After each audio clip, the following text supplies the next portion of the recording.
ഈ കുട്ടി അധികം ആളൊന്നും ഇല്ലാത്തൊരു ബസ്സിലാണ് ഇരിക്കുന്നത്. ഇതിന് അപ്പുറത്തും ഇപ്പുറത്തും ഇരിക്കുന്നവർക്ക് അറിയില്ല ഇവിടെ എന്താ സംഭവിക്കുന്നതെന്ന്.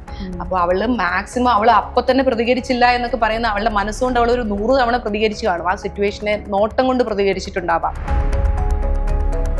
ഇതേ സാധനം തന്നെയല്ലേ ഇവൾ ഈ തെളിവ് എടുത്തു വെച്ചില്ലായിരുന്നല്ലോ ഉണ്ടാവുക. അപ്പൊ ഇവളുടെ തൊടയിൽ കൈവച്ചു. അപ്പൊ ഇവൾ എടുക്കാണ്. ഇനി അടുത്ത മൊമെന്റ് എത്ര പോയാലും ഉള്ളിലേക്കൊന്നും പോവില്ല എന്ന് അവൾ ഉറപ്പിക്കും. ഗൗരി കൃഷ്ണനോട് കൂടിയല്ല ഇത് ചോദിക്കുന്നത്. എന്റെ കാര്യം എന്നോടല്ലേ ചോദിക്കണ്ടേ, എന്നോട് കൂടിയല്ലേ ചോദിക്കണ്ടേ. അത് നന്നായിട്ട് തമിഴ് പറയുന്ന ഒരു കുട്ടിയോട് പറയാണ് നിനക്ക് ലാംഗ്വേജ് മനസ്സിലാവില്ല എന്ന് കണ്ടിട്ടാണ് ഞാൻ ഹീറോയോട് ചോദിക്കുന്നത്. വേടന്റെ പാട്ടിന്റെ കാര്യത്തിലോ ലിറിക്സിന്റെ കാര്യത്തിലോ ഒരു കോംപ്രമൈസും, അതായത് അത് പൂർണ്ണമായിട്ട് അംഗീകരിക്കേണ്ട കാര്യമാണ്. ഇങ്ങനെ കേസ് വന്നിരിക്കുന്നത് അത് അവള് 3 വർഷം കൂടെ കിടന്നിട്ട് ആളിലെ പറഞ്ഞത് 3 വർഷം കൂടെ കിടന്നിട്ട് ഒരാളെ പീഡിപ്പിച്ചിട്ട് പോയെന്നല്ല ആള് പോയി ഇത് കൊടുത്തിരിക്കുന്നത്, കേസ് കൊടുത്തിരിക്കുന്നത്. മാനിപ്പുലേറ്റഡ് സെക്സ് എന്നാണ് കേസ് കൊടുത്തിരിക്കുന്നത്. മാനിപ്പുലേറ്റഡ് സെക്സ് എന്ന് പറഞ്ഞാൽ കല്യാണം കഴിക്കാമെന്ന് മാനിപ്പുലേറ്റ് ചെയ്തിട്ടാണ് സെക്സ് അവിടെ നടന്നിരിക്കുന്നത്. ഇവിടെ ഞാൻ ആ കുട്ടിയുടെ ഭാഗത്ത് നിൽക്കില്ല, ഐ എം സോറി.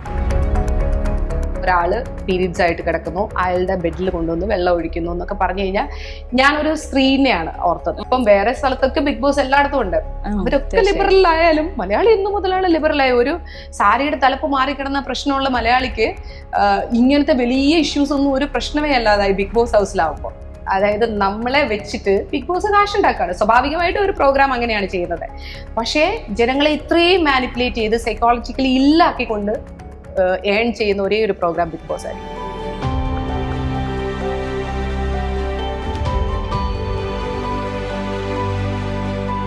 ശക്തമായ നിലപാടുകൾ സോഷ്യൽ മീഡിയയിലൂടെ ഉറക്കെ പറയുന്ന വാർത്താ പെണ്ണ് മറിയം ഷനൂബാണ് ഇന്ന് എൻ്റെ കൂടെ. വെൽക്കം മറിയം. Thank U.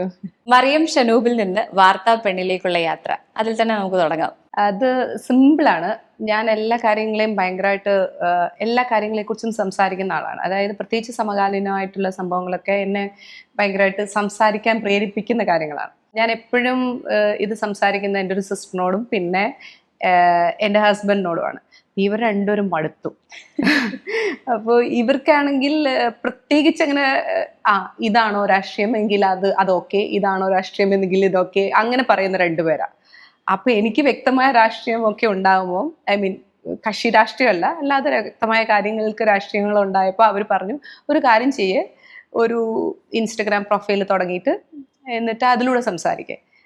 നീ പറയുന്ന കാര്യങ്ങളൊക്കെ ശരിയാണ്, അപ്പം ഞങ്ങൾ മനസ്സിലാക്കുന്നതിനേക്കാൾ കുറച്ചുകൂടെ വേറെ ആൾക്കാരോടും കൂടെ കമ്മ്യൂണിക്കേഷൻ ഉണ്ടാവുകയാണല്ലോ. അതെ. സോ അങ്ങനെ സംസാരിക്കുന്ന പറഞ്ഞ് ഒരു രാഷ്ട്രീയം എന്ന് പറഞ്ഞല്ലോ, അത് ഒരു വ്യക്തിയെ സംബന്ധിച്ച് അത് തനിയെ ഡെവലപ്പ് ആവുന്നതല്ല. അപ്പോൾ മറിയത്തെ സംബന്ധിച്ചത് എങ്ങനെയാണ് ഇത്രയധികം പെർസ്പെക്റ്റീവ്സ് കിട്ടുന്നത്? നമ്മൾക്ക് വായിച്ച് കുറച്ച് അറിവുണ്ടാവും. പിന്നെ മനുഷ്യരെ കാണുമ്പോൾ ഞാൻ എപ്പോഴും വിചാരിക്കുന്നത്, ഇപ്പൊ ജ്വലിനൊരു പെർസ്പെക്റ്റീവ് ഉണ്ടാവും എന്തിനും. അപ്പൊ കേൾക്കുക എന്നുള്ള ഒരു കാര്യമുണ്ടല്ലോ, ലിസൺ ചെയ്യാന്നുള്ളത്. അപ്പൊ എൻ്റെ അറിവ് ഞാൻ ജ്വലിലേക്ക് അടിച്ചേൽപ്പിക്കുന്നതിന് പകരം ജ്വലിന്റെ അറിവ് എന്താണെന്ന് കേൾക്കുക ഉള്ള ഒരു സ്പേസ് ഞാൻ എല്ലാവർക്കും കൊടുക്കും, എന്നോട് സംസാരിക്കുന്ന എല്ലാവർക്കും. അപ്പൊ അത് കേൾക്കുമ്പോൾ എനിക്ക് ചിലപ്പം ഒന്നും തിരുത്താനല്ലായിരിക്കും, അല്ലെങ്കിൽ എനിക്ക് പുതുതായിട്ടൊന്നും കിട്ടുന്നില്ലായിരിക്കും. അതല്ലെങ്കിൽ ജ്വലിന് തെറ്റെന്താന്ന് എനിക്ക് മനസ്സിലാവും, ജ്വലിന്റെ ആ കാഴ്ചപ്പാടിന്റെ തെറ്റ് എനിക്ക് മനസ്സിലാവും ഞാൻ കേൾക്കുമ്പോൾ, അല്ലെങ്കിൽ ജ്വലിന്റെ കാഴ്ചപ്പാടിന്റെ ശരി എനിക്ക് മനസ്സിലാവും. ചിലപ്പോൾ അത് എൻ്റെ ഭാഗത്തായിരിക്കും, എന്നിൽ ഉള്ള കാഴ്ചപ്പാടായിരിക്കും എനിക്ക് തിരുത്തേണ്ടത്. അപ്പൊ അങ്ങനെ ഒരു സ്പേസ് ആൾക്കാർക്ക് കൊടുക്കാൻ തുടങ്ങിയപ്പോഴാണ് എനിക്ക് കൂടുതൽ ഓക്കെ, ഇതിന് ഇങ്ങനെ ഒരു പെർസ്പെക്റ്റീവ് ഉണ്ട്. അപ്പൊ എല്ലാ കാര്യങ്ങളെയും ഞാൻ 2 സൈഡിൽ നിന്ന് ആലോചിക്കും. എൻ്റെ ഷൂസിൽ മാത്രമല്ല മറ്റേയാളുടെ ഷൂസിലും ഞാൻ എങ്ങനെയെങ്കിലുമൊക്കെ നോക്കും.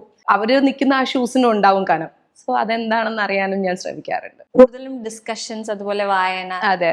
ഞാൻ ഡിസ്കഷൻസ് എന്നുള്ളതിനേക്കാൾ കൂടുതൽ വായിക്കാൻ ശ്രമിക്കും. അപ്പൊ കൂടുതൽ ആൾക്കാരെ നമുക്ക് അറിയാൻ പറ്റുമല്ലോ. ആൻഡ് ഓൾസോ ഇപ്പം എനിക്ക് ഇപ്പൊ ഇൻസ്റ്റഗ്രാമിലാണെങ്കിലും ഞാൻ ഒരു രാഷ്ട്രീയം എനിക്കുണ്ടാവുമല്ലോ, ഒരു കാര്യങ്ങൾക്കാണെങ്കിലും, ഇല്ലെങ്കിൽ രാഷ്ട്രീയപരമായിട്ട് തന്നെ എടുക്കുകയാണെങ്കിൽ അങ്ങനെ നമുക്കൊരു പ്രത്യേക സൈഡ് ഉണ്ടാവുമല്ലോ. പക്ഷെ ഓപ്പോസിറ്റ് സൈഡ് ഞാൻ കേൾക്കും. മിക്കപ്പോഴും നമുക്കിപ്പോൾ ഫീഡ് വരുമ്പോൾ നമ്മൾക്ക് ഇഷ്ടമുള്ള ഫീഡുകളായിരിക്കും വരിക. ഇപ്പൊ നമ്മൾ ഏതെങ്കിലും ഒരു പൊളിറ്റിക്കൽ സാധനമാണെന്ന് എടുക്കാന്ന് വിചാരിക്കുക. അപ്പോൾ നമ്മൾ ഇപ്പൊ കമ്മ്യൂണിസ്റ്റോ കോൺഗ്രസോ അല്ലെങ്കിൽ BJP അങ്ങനെയാണെന്ന് വിചാരിക്കുക, ഏതെങ്കിലും ഒന്നാന്ന് വിചാരിക്കുക. നമുക്ക് ഇഷ്ടപ്പെടുന്നതേ നമ്മുടെ മുന്നിൽ വരുള്ളൂ, അല്ലെ? ഇൻസ്റ്റഗ്രാം എടുത്താലും നമുക്ക് ഇഷ്ടപ്പെട്ടതേ വരുള്ളൂ. അപ്പൊ നമ്മളത് കേട്ടോണ്ടിരിക്കുക. നമുക്ക് അറിയാവുന്ന തന്നെ നമ്മൾ വീണ്ടും വീണ്ടും കേട്ടോണ്ടിരിക്കുക. പക്ഷെ മറ്റേ ഭാഗം എന്താന്ന് നമുക്ക് അറിയണ്ട. അവരെ കുറിച്ച് എല്ലാം കുറ്റം പറയുന്നത്, നമ്മളെ കുറിച്ച് നല്ലത് പറയുന്നത് മാത്രമേ നമ്മൾ കേൾക്കുള്ളൂ. അതായത് നമ്മുടെ ഇഷ്ടമുള്ള കാര്യങ്ങൾ മാത്രമേ കേൾക്കുള്ളൂ. നേരെ തിരിച്ച് അപ്പുറത്തും പോകണം. അപ്പം മനസ്സിലാകും ഇതിലേതാണ് കറക്റ്റ്, അല്ലെങ്കിൽ ഇതിലേതാണ് തിരുത്താനുള്ള, അല്ലെങ്കിൽ ഇതിൽ രണ്ടിലും നല്ലതുണ്ടാവും, പക്ഷെ ഇതിനകത്ത് രണ്ടിലും ചീത്തയുണ്ടാവും. ആ ചീത്തനെ എങ്ങനെ ഒഴിവാക്കണം എന്നൊക്കെ ഉള്ളത് നമുക്ക് കറക്റ്റായിട്ട് മനസ്സിലാവും.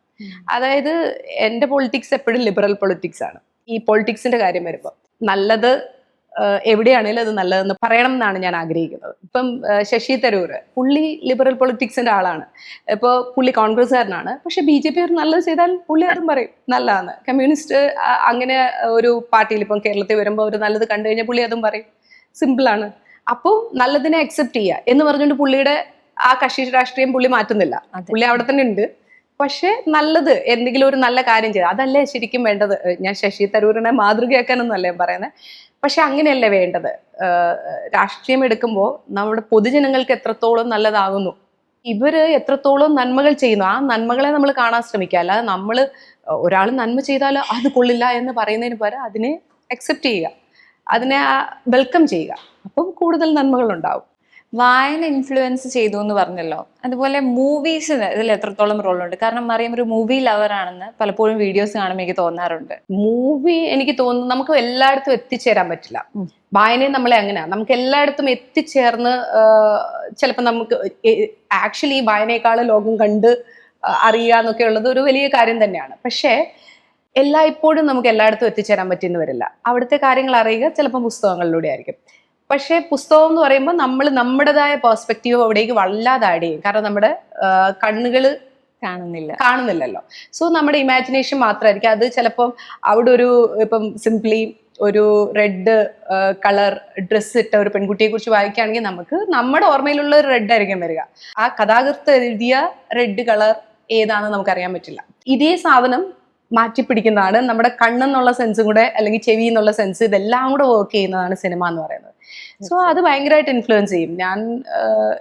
എനിക്ക് സിനിമകളുടെ പേര് ചോദിച്ചാൽ, ഞാൻ വായിച്ച പുസ്തകങ്ങളുടെ പേര് ചോദിച്ചാൽ, സിനിമകളുടെ പേര് ചോദിച്ചാൽ എനിക്ക് അറിയില്ലായിരിക്കും. ചവറ് പോലെ ഞാൻ കാണും. ഞാൻ ഭയങ്കര ഓൾഡ് മൂവി വരെ, അതായത് നല്ല ബ്ലാക്ക് ആൻഡ് വൈറ്റ് ആയിട്ടുള്ള അങ്ങനത്തെ മൂവീസ് വരെ ഞാൻ കുത്തിയിരുന്ന് ഭയങ്കര ഇതായിട്ട് കാണും. ഭയങ്കര ഇഷ്ടമാണ്. ഈ മൂവീസ് കാണുന്നത് എങ്ങനെയാ? ഒരു ക്രിട്ടിക്കൽ മൈൻഡോടെയാണോ? അതായത് അതിനകത്തെ പൊളിറ്റിക്കൽ കറക്റ്റ്നെസ് ഒക്കെ നോക്കി ആ ഒരു അനാലിസിസ് മൈൻഡോടെയാണോ? ഈ അടുത്ത കാലത്തല്ലേ നമ്മൾക്ക് ഈ പൊളിറ്റിക്കൽ കറക്റ്റ്നെസ് ഇത്രയും ഇതായിട്ട് വന്നത്. അത് നല്ലതാണ്. പക്ഷെ ഒത്തിരി അങ്ങോട്ട് വെക്കുമ്പോൾ നമ്മുടെ സമൂഹത്തിൽ അങ്ങനെയും ഉള്ളവരുണ്ട്. ഗ്ലോറിഫൈ ചെയ്യാതിരുന്നാൽ മതി. ഇപ്പം പൊളിറ്റിക്കലി ഇൻകറക്റ്റ് ആയിട്ടുള്ള കാര്യങ്ങളെ ഗ്ലോറിഫൈ ചെയ്തപ്പോൾ ഈ ഹീറോ അത് ചെയ്തിട്ട് അത് ഗ്ലോറിഫൈഡ് ആകുന്ന രീതിയിൽ കാണിക്കാതിരുന്നാൽ ബാക്കിയെല്ലാം ഈ സമൂഹത്തിലുള്ളതൊക്കെ തന്നെയാണ്. ആ ഗ്ലോറിഫിക്കേഷൻ മാറ്റി വെച്ച് കഴിഞ്ഞാൽ പൊളിറ്റിക്കൽ കറക്റ്റ്നെസ്, അതായത് ഇൻകറക്റ്റ് ആയിട്ടുള്ള കാര്യങ്ങളും കാണിക്കണം. അത് കാണിച്ചില്ലെങ്കിൽ എങ്ങനെയാണ് ലോകം അറിയാതെ. പക്ഷെ ഗ്ലോറിഫിക്കേഷൻ അവോയ്ഡ് ചെയ്യുക എന്നുള്ളതാണ്. അതൊക്കെ ഈ അടുത്ത കാലത്തെ മൂവികളിലല്ലോ. പണ്ടൊക്കെ കണ്ടുകൊണ്ടിരിക്കുമ്പോൾ കാണുക എന്നുള്ളത് മാത്രമല്ലേ നമ്മൾ ആലോചിക്കുന്നത്. മാക്സിമം മൂവീസ് കാണുക. ആ കാര്യം പറയുമ്പോഴും ഇപ്പോഴും ഉള്ളൊരു ആർഗ്യുമെന്റ് എന്ന് പറഞ്ഞാൽ സിനിമയ്ക്ക് മനുഷ്യനെ ബാഡായിട്ട് ഇൻഫ്ലുവൻസ് ചെയ്യാൻ പറ്റില്ല എന്ന് പറയുന്നവരും ഉണ്ട്, പറ്റുമെന്ന് പറയുന്നവരും ഉണ്ട്. അങ്ങനെയുള്ള കാര്യങ്ങൾ വരുമ്പോൾ എങ്ങനെയാണ് വിലയിരുത്തുന്നത്? ശരിക്കും പറഞ്ഞാൽ നല്ലതായിട്ട് ആഹാരം കഴിക്കുന്ന ഒരു മൂവി നമ്മൾ കണ്ടെന്ന് വിചാരിക്കുക, നല്ല വിഭവങ്ങളൊക്കെ ഉണ്ട്, നമുക്ക് അപ്പം തന്നെ എന്തെങ്കിലും പോയി കഴിക്കണമെന്ന് തോന്നില്ലേ?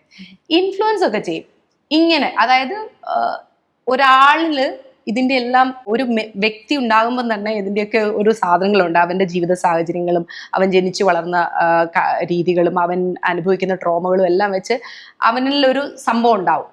അതിനെ ഇൻഫ്ലുവൻസ് ചെയ്യാൻ ഒരു 10% ഒരു മൂവിക്കാവും. ഇല്ലാന്നൊന്നും പറഞ്ഞിട്ട് കാര്യമില്ല, അതാവും. അതിപ്പോൾ നമ്മൾ ഇപ്പം സോഷ്യൽ മീഡിയയിൽ ഒരു നല്ല ഡ്രസ്സ് ഇട്ട കുട്ടീനെ കാണുമെന്ന് വിചാരിക്കുക, നമുക്ക് ആ ഡ്രസ്സ് വാങ്ങണമെന്ന് തോന്നാറില്ലേ? സ്വാഭാവികം, വളരെ സിമ്പിളായിട്ടൊരു ലോജിക്കാണ്. അതേപോലെ തന്നെയാണ് ഇങ്ങനെ ഒരു ഭയങ്കര ഹീറോയിക് ആയിട്ടുള്ള ഒരു സാധനം കാണിക്കുന്നു, അത് ഇതുപോലെ പൊളിറ്റിക്കലി ഇൻകറക്റ്റ് അല്ലെങ്കിൽ ഡ്രഗ് യൂസ് ചെയ്യുന്നത്, ആൽക്കഹോൾ യൂസ് ചെയ്യുന്നത്, ഇതൊക്കെ ആണെങ്കിൽ നമുക്കത് ചെയ്യാൻ ആ ഒരു ഏജിൽ ചെയ്യാനൊരു തോന്നലുണ്ടാവും.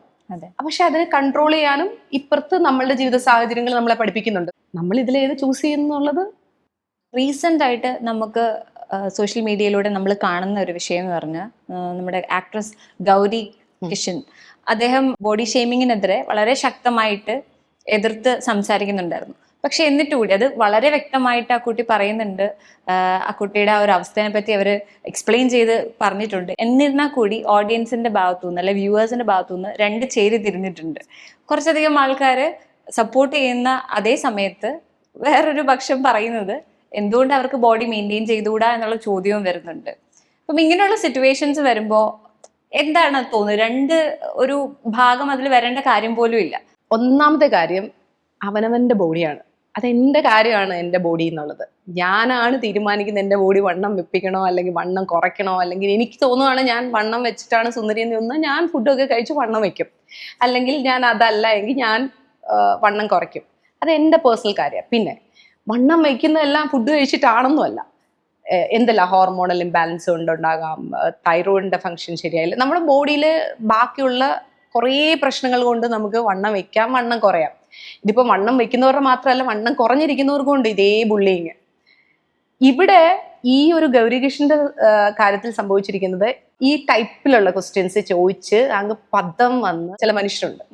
സി, ഗൗരികൃഷ്ണനോട് കൂടിയല്ല ഇത് ചോദിക്കുന്നത്. എന്റെ കാര്യം എന്നോടല്ലേ ചോദിക്കണ്ടേ, എന്നോട് കൂടിയല്ലേ ചോദിക്കുന്നത്. അത് നന്നായിട്ട് തമിഴ് പറയുന്ന ഒരു കുട്ടിയോട് പറയാണ് നിനക്ക് ലാംഗ്വേജ് മനസ്സിലാവില്ല എന്ന് കണ്ടിട്ടാണ് ഞാൻ ഹീറോയോട് ചോദിക്കുന്നത്. ഹീറോയോട് അവിടെ ചോദിക്കേണ്ട കാര്യമില്ല. പക്ഷെ ഇതൊരു സാധനം ഇടുക എൻ്റെ റീച്ചിന് വേണ്ടി. ഞാൻ യൂട്യൂബ് ചാനൽ തുടങ്ങുമ്പോൾ എൻ്റെ യൂട്യൂബ് ചാനലിൽ ഇടും ഗൗരികൃഷ്ണനെ എടുത്തുപൊക്കി, വല്ലാത്ത ഭാരം ഉണ്ടായിട്ടും എടുത്തുപൊക്കി എന്നൊക്കെ പറഞ്ഞിട്ടായിരിക്കും അടുത്ത കണ്ടന്റ് കയറി പോവുക. അപ്പോൾ ഈ ഒരു സാധനത്തിനാണ് ഇവർക്കിത് വിൽക്കണം. ഇവരുടെ വായിൽ നിന്ന് പോകുന്ന ഒരു സാധനം അവരുടെ വായിൽ നിന്ന് പിടിച്ചെടുക്കുന്ന ഒരു സാധനം ഇവർക്ക് വിൽക്കണം. അതിന്റെ ഭാഗമായിട്ടാണ്. പിന്നെ ബോഡി ഷേമിങ് അടുത്ത പാർട്ട് എന്ന് പറയുന്നത്. തമിഴ് സിനിമയിൽ ഭയങ്കരമായിട്ട് അത് ഇവർക്ക് പ്രശ്നം എന്നാന്ന് വെച്ചാൽ, ഇയാള് ഒരു ഇന്റർവ്യൂ കൊടുത്തായിരുന്നു ഇപ്പൊ അടുത്ത. അപ്പം ഇയാള് പറയുന്നത് എന്താണെന്ന് വെച്ചാൽ, 31 വർഷമായിട്ട് എന്നെ ആരും ഒന്നും പറഞ്ഞിട്ടില്ല. ആ 31 വർഷമായിട്ട് മീഡിയയിൽ നിൽക്കുന്ന എന്നെ ഒരുത്തി വന്നിട്ട് എനിക്ക് ചോദ്യം ചോദിക്കാൻ അറിയില്ല എന്ന് പറയുകയാണെന്ന്. അയാൾ 31 വർഷമല്ല, ഇനി 100 വർഷം അവിടെ നിന്നാലും അയാളുടെ ബ്രെയിനിന് ഈ വളർച്ച ഉണ്ടാവുള്ളൂ. അയാൾ വേറൊരാളുടെ കാര്യത്തിൽ ഇടപെട്ടാൽ തിരിച്ച് ചോദ്യം ചെയ്യുന്ന പെൺകുട്ടികളെ അയാൾ കണ്ടിട്ടില്ല. കാരണം തമിഴ് സിനിമയിൽ ഭയങ്കര കുറവാണത്. എന്ന് വെച്ചാൽ ഞാൻ എല്ലാ സിനിമകളും അല്ല, കുറച്ച് സിനിമകൾ കൊമേഴ്ഷ്യലി സക്സസ്ഫുൾ ആവുന്ന സിനിമകളെല്ലാം അങ്ങനത്തെയാണ്. അതിൽ നിന്ന് ഭയങ്കര ഡിഫറെന്റ് ആയിട്ടൊക്കെയാണ് നയൻതാരയൊക്കെ എവിടെയെങ്കിലും ഒക്കെ വരിക. അപ്പോൾ ഈ ഒരു സാധനം ഇവർക്ക് അറിയാം. ഇവര് പറയുന്നത് കേട്ടോളും, അവള് കേട്ടോളും, അവളിത് സഹിച്ചേ പറ്റുള്ളൂ. ആ സിനിമ പ്രൊഫഷണലി അത് ആവശ്യമില്ല അങ്ങനെ ഒരു ക്വസ്റ്റ്യൻ. കാരണം ആ സിനിമ നടന്നു കഴിഞ്ഞു. അതിന്റെ ഡയറക്ടർ, അതിന്റെ പ്രൊഡ്യൂസർ, എല്ലാവരുടെയും ആ ടീം ഒന്നടങ്കം ചൂസ് ചെയ്താണ് ഗൗരീനെ അതിനകത്തേക്ക്. അത് അഭിനയിച്ചു കഴിഞ്ഞു, അതിനകത്ത് ആർക്കും ഒരു കുഴപ്പമില്ല, അത് തിയേറ്ററിലേക്ക് വരാൻ പോവാണ്. അങ്ങനെ നിൽക്കുന്ന ഒരു സിറ്റുവേഷനിൽ ഇയാൾ വന്ന് ഈ ക്വസ്റ്റ്യൻ ചോദിക്കേണ്ട കാര്യം എന്താണ്? പ്രൊഫഷണലി നോക്കുകയാണെങ്കിൽ പോലും അതിന്റെ ആവശ്യമില്ല. പിന്നെന്താ സംഭവം ചോദിച്ചു കഴിഞ്ഞാൽ, ആ വ്യക്തിയുടെ കാലഘട്ടത്തിൽ ജീവിച്ചിരുന്ന എല്ലാവരും വിചാരിക്കുന്നത് ഇതൊരു കൺസേൺ ക്വസ്റ്റ്യൻ ആണെന്നാണ്. ഞാനൊരാളെ കുറിച്ച്, അയാളെ കുറിച്ച് എന്നെ കൺസേൺഡ് ആയി.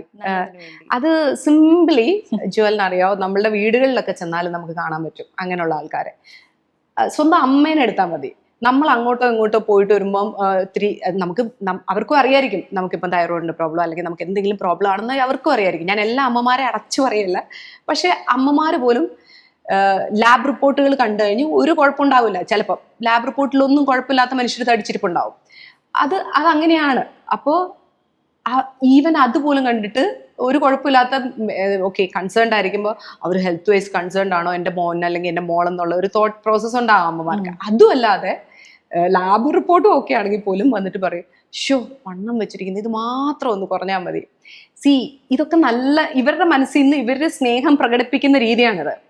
പക്ഷേ ഇത് കേൾക്കുന്ന ആൾക്ക് ഈ സമൂഹത്തിന്റെ മുഴുവൻ ഇത് കേട്ടിട്ടായിരിക്കും ഇയാൾ ഇത് വീട്ടിലേക്ക് കയറുന്നത്. അവർ വീട്ടിനകത്ത് കയറി വന്നിട്ട് ഈ അമ്മയുടെ കയ്യിൽ നിന്ന് ഇത് കേൾക്കുമ്പോൾ പിന്നെ അവർക്ക് പിന്നെ അവരെല്ലാ ഹോപ്പും പോയി. അവരെത്രത്തോളം ഡിപ്രഷനിലേക്ക്, എത്രയോ ആൾക്കാർ, ഞാൻ കൗൺസിലിംഗ് നടത്തിയിട്ടുള്ള ഒരാളാണ്. സോ എനിക്കറിയാം എത്രയോ ആൾക്കാർ ഞാൻ ഇങ്ങനെ അത് വിട്ടുകളാ, അത് അങ്ങനെ ഞാൻ സംസാരിച്ചിട്ടുണ്ട് അവരോട്. അത് വിട്ടുകള, അതൊരു വലിയ കാര്യമല്ലല്ലോ എന്ന് പറഞ്ഞിട്ട് വിട്ടുകളാ എന്ന് പറയുമ്പോൾ പോലും അവർക്കത് വിട്ടുകളയാൻ പറ്റില്ല. കാരണം അവർക്ക് ഇങ്ങേ അറ്റത്തുനിന്ന് തുടങ്ങിയിരിക്കുകയാണ്. സ്വന്തം അമ്മയുടെ വായിൽ നിന്ന് വരെ തടിയാന്ന് അല്ലെങ്കിൽ തടിച്ചീന്ന് കേൾക്കേണ്ടി വന്നിടത്തു നിന്നാണ് അവരുടെ യാത്ര. അപ്പം പിന്നെ സമൂഹം വെറുതെ ഇരിക്കുമോ?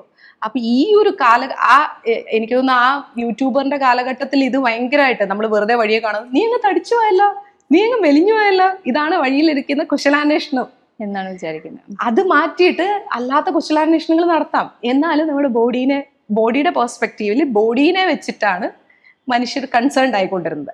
അത് മാറ്റേണ്ട. ഇപ്പം ഈ ഒരു സംഭവം നടന്നപ്പോൾ പോലും പല ഇന്റർവ്യൂകളിലും ചെറിയ ബൈറ്റുകളിലും ഒക്കെ ഞാനിങ്ങനെ കണ്ടത്, അതിനെന്താ വണ്ണം കുറയ്ക്കണമെന്നല്ലേ പറഞ്ഞുള്ളത്, ഒരു നല്ല കാര്യമല്ലേ, എങ്ങനെയാണ് നല്ല കാര്യമാവുന്നത്, അത് നിങ്ങളുടെ കോൺസെപ്റ്റിലാണ് നല്ല കാര്യം.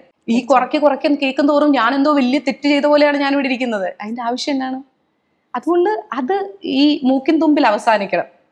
തീർച്ചയായും മറ്റൊരാളുടെ ഇതെന്ന് പറയുന്നത് സ്വാതന്ത്ര്യത്തിലേക്ക് കിടക്കുന്നത്. ഇപ്പൊ നിവിൻ പോളിക്ക് എന്തുമാത്രം ട്രോളുകളാണ് കിട്ടിയിട്ടുള്ളത് അല്ലേ?